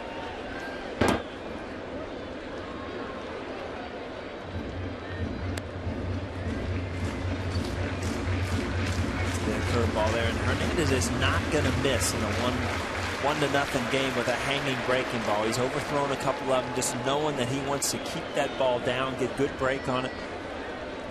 There's a good one there.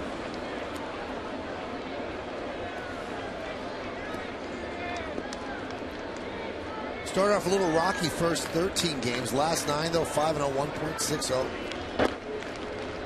Yankee streak of 21 straight home games with a home run also in jeopardy here as we're 1 out into the 8th inning.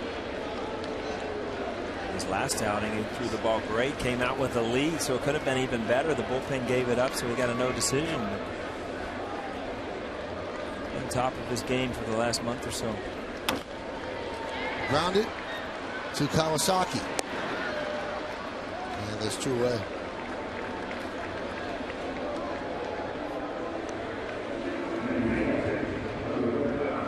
This ended up being a little bit harder play than it looked. You talk about kind of in between hops. Kawasaki played it into, and you see this ball come up on him a little bit. It just, you want to try to get the easiest hop you can, but with Ichiro running, sometimes you have to charge those balls you'd like to stay back on. Russell Martin, ground from foul.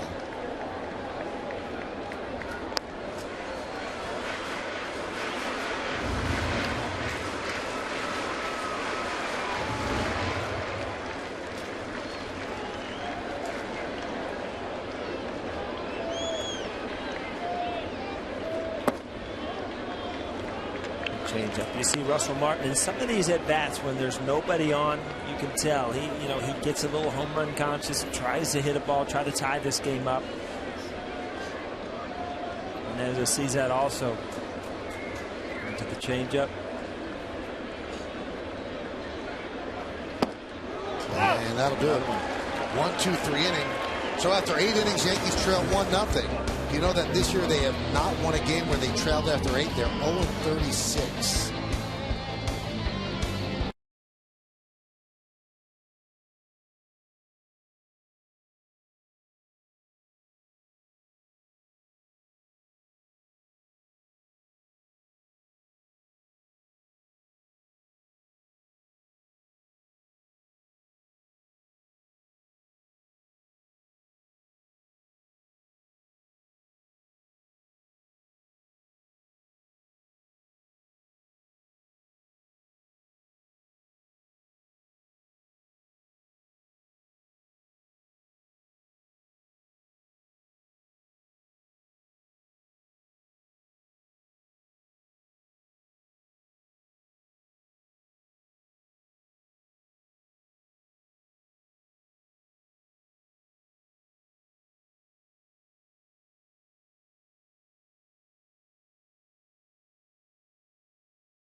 online at yesnetwork.com.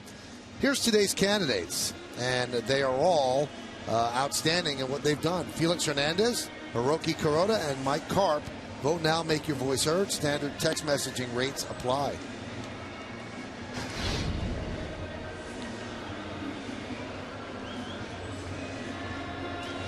One nothing. Seattle leads the Yanks as we go to the ninth. David Robertson had a fairly easy 1-2-3 eighth inning, so they will leave him in to pitch the ninth. David threw just 10 pitches in the eighth, and it'll be Wells, Karp, and Thames here in the ninth as they try to hold it at 1-0. It's really an amazing stat that we threw out as we went to break. The Yankees are one of the best teams in baseball. Yeah. And they have not won one game trailing after 8 innings. Which is hard to believe. As many big home runs as they could hit, as many big innings as they can put together. I'm wondering, Michael, if this is for pitch reasons, not because he's struggling, if this is a thing where you send Robertson out to get the first righty out, and you go to the lefty for the next 2 lefties coming up. You're going straight into a big series against Detroit, four straight games. So as good as Robertson is against lefties, I don't know if you want to leave him in for 2 solid innings. Well, Rapata is ready, the 1-1. Crowd of 47,067 on a Saturday afternoon at Yankee Stadium.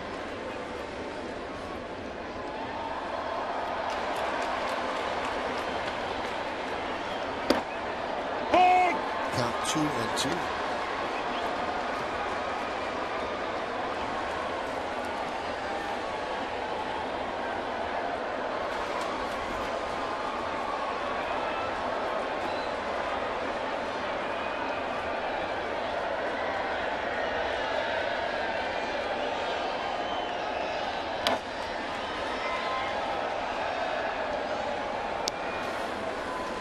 About the Yankees taking off tomorrow after the game, and then they'll go right in there and face Verlander on Monday night in Detroit. So you get King Felix and Verlander in the a couple days span. It's kind of a couple tough days on the hitters.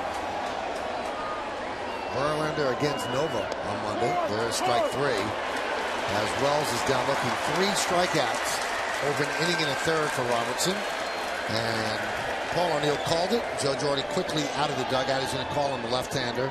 Not because he doesn't think that Robertson could get out the lefties, but he doesn't want to build up a pitch count and possibly lose him for tomorrow. So Robertson 4 down with 3 strikeouts. Rapata against Karp when we get back.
By the professionals at your Tri-State GMC dealer, by J&R Music and Computer World, and by Dunkin' Donuts. America runs on Dunkin'.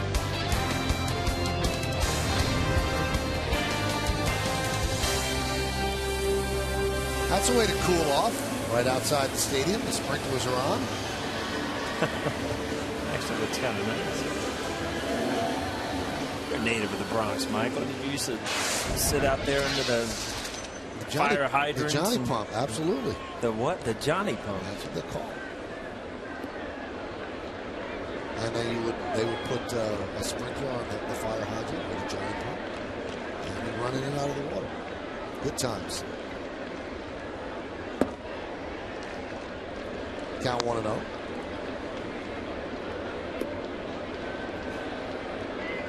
Carp had a big day, big single, 2-out single to drive in the only run of the game. Good at bats.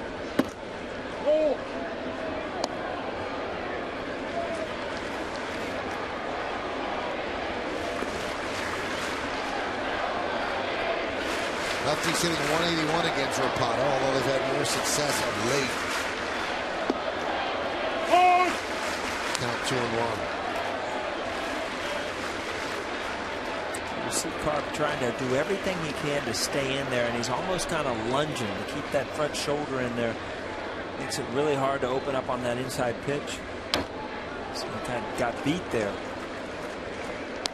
And the big thing off of a side armor, especially like Rapata, is to really worry about that front shoulder to keep it in there, and you almost start to lunge in there, and it just gets you off balance a little bit, makes things happen too quick.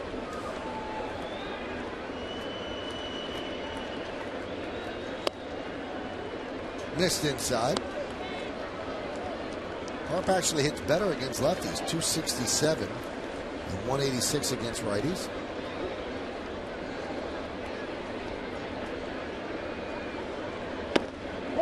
Strike 3. Carp tossed the bat away, thought it was a walk. Larry Vanover did not agree. So 2 outs. Thought he was a little bit high.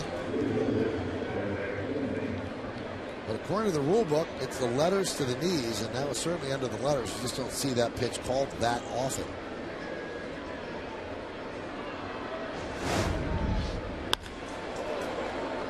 Base hit up the middle off the bat of Eric Thames.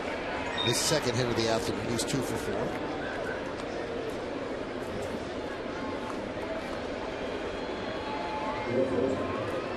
Again, here's another situation, and Thames looks like he runs pretty well. You know, you take a gamble. You know, you might be able to steal a run. Who knows? You go on first movement. You don't wait.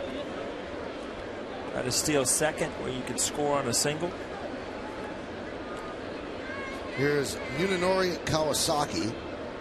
Took over in the 7th after Brandon Ryan was hit.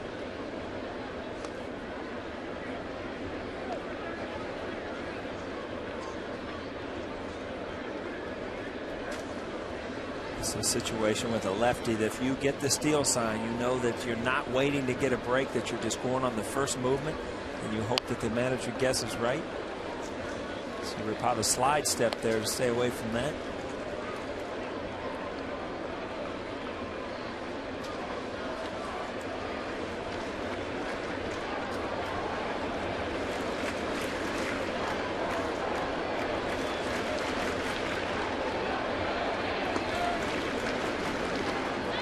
Nothing. We're in the 9th inning. Kuroda against Hernandez. But the Yankees have gone to the bullpen. In the 7th, they went to Logan, then Robertson in the 8th, a little bit of the 9th, and now Rapata. Count 0-2. Hernandez still in there for Seattle. And he'll look for a complete game. CC threw yesterday in the 9th.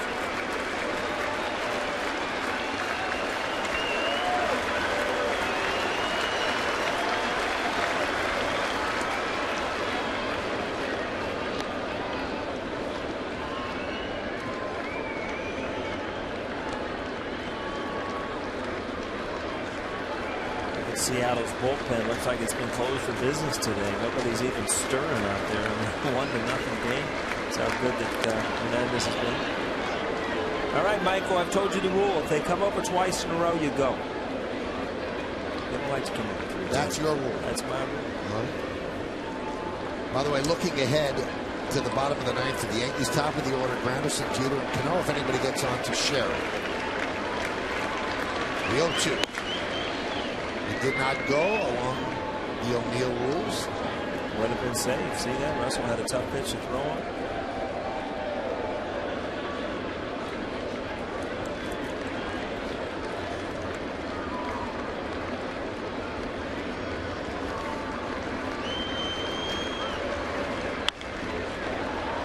Lofted to center field. Granderson's there, and that's going to be good. So the Yankee bullpen has done a good job.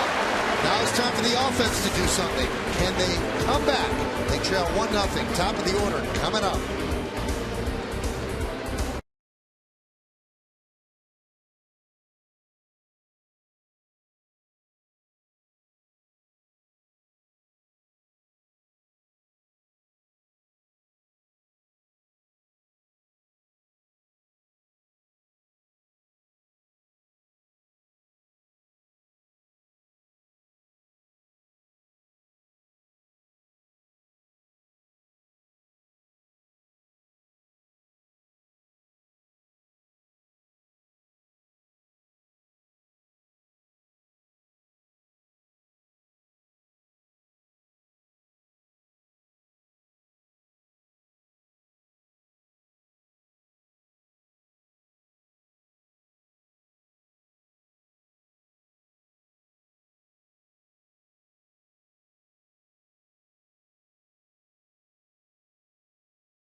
This season coverage starts at 12:30 with the Tri-State Ford pregame. Then Paul and I are back here at the stadium to follow all the action, and it's only on Yes.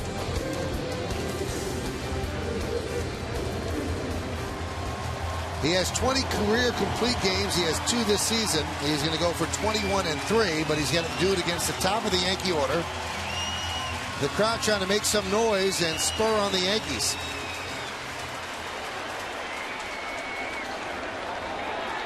A lot of zeros on that board except for that one single solitary run in the second, and that's held up. The strike, the shift is on for Granderson. 3 infielders on the right side. Ackley playing in shallow right field. Only Seager on the left. The problem with Hernandez today as far as hitting him, he's got a plus average fastball, plus average changeup, and a plus average curveball.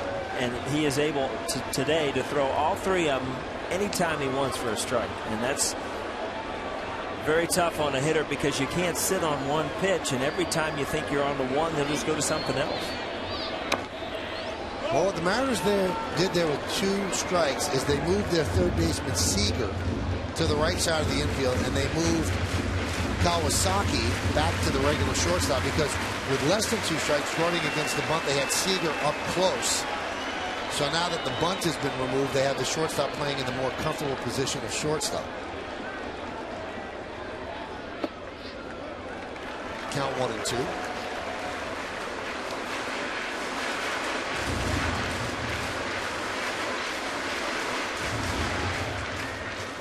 Carp deep and close to the line at first.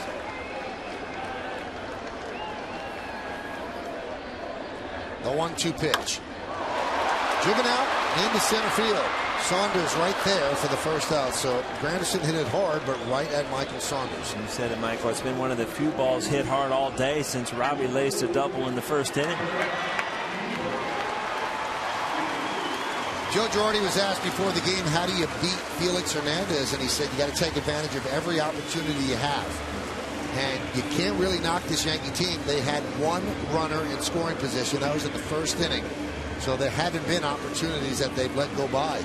They've just been completely shut down by a great pitcher. Here's Derek Jeter, who's 0 for 3, has a 7-game hitting streak on the line. That opportunity you're talking about, Robbie Cano. I mean, and that's a two-out double. So you had, one hitter with an opportunity, and that was it. And Teixeira popped to second. Jeter checks his swing, or at least he tried, but he goes around, says Vanover, so the count 0-1.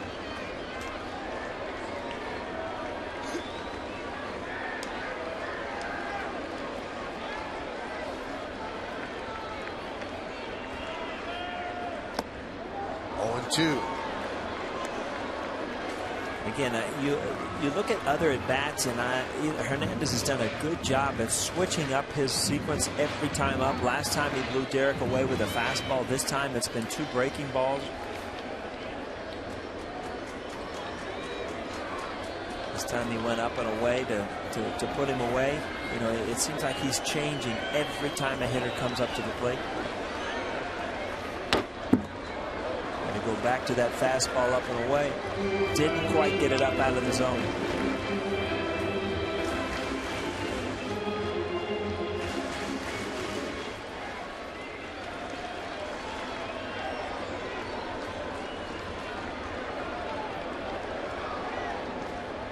And the 0-2. 1-2. You see the movement of the ball. That's a changeup, and you just don't see that much movement from a changeup. I mean, this ball, you see, started here and ended up down in here, and it's still at 90 miles an hour, so he doesn't take that much off of it, but he just gets a ton of movement out of it. High fly ball, right field. Thames coming in will make the play for the second out. Yankees are down to their final out as Robinson Cano comes to the plate. I'll tell you one thing, Michael, if nothing changes here, this is one of the most comfortable shutouts I think anybody has ever thrown against the New York Yankees in the last years. I mean, it just looks like he's never been in trouble. He's had total command of all of his pitches. Never got to a point where, he had to struggle or aim a pitch or anything. Just looked very relaxed to be in a 1-0 game. This is the one hitter in the Yankee lineup that he does have trouble with. Robbie Cano's had we put it up earlier, 4 home runs, 8 RBIs.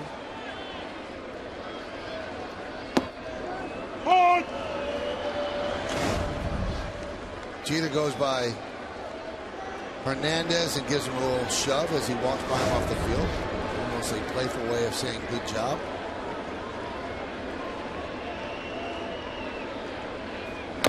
These have been good spots for Cano. 7th inning or later in a tied or a 1-run game. Hitting .321, 4 homers, and 8 runs batted in. And those are the numbers against Hernandez. A lot of balls in the dirt today from Hernandez when he missed, and it was like he was not going to miss up in the zone. The only ball you've seen letter high has been his fastball, and that's how he's been able to keep the ball in the ballpark today. Everything he missed was down in the dirt. And those are mistakes that you can live with because the hitters can't do anything with it.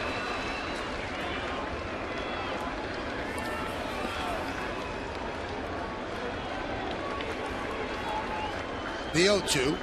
Swing and a miss. He got him, and what a dominant performance by Felix Hernandez as he shuts out the Yankees 1-0. A complete game, 2-hit shutout against the New York Yankees. And the Yankees are now 0-7 in the last 7 games, decided by 1 run. Again, we talked about how good Hernandez and Jaso are together. I mean, this is going to have to be a regular thing. There's a shutout. He came into the game 4-0 with him. There's 5-0. And the ERA was 1.11. Now that went down because he didn't give up anything today. Tremendous job by Felix Hernandez. You got to stick around for the postgame show to find out who's today's Chevy Player of the Game. Yankees win yesterday 6-3, a complete game by CC Sabathia. Mariners even up the series with a 1-0 victory today. We'll give out an award and wrap things up when we get back.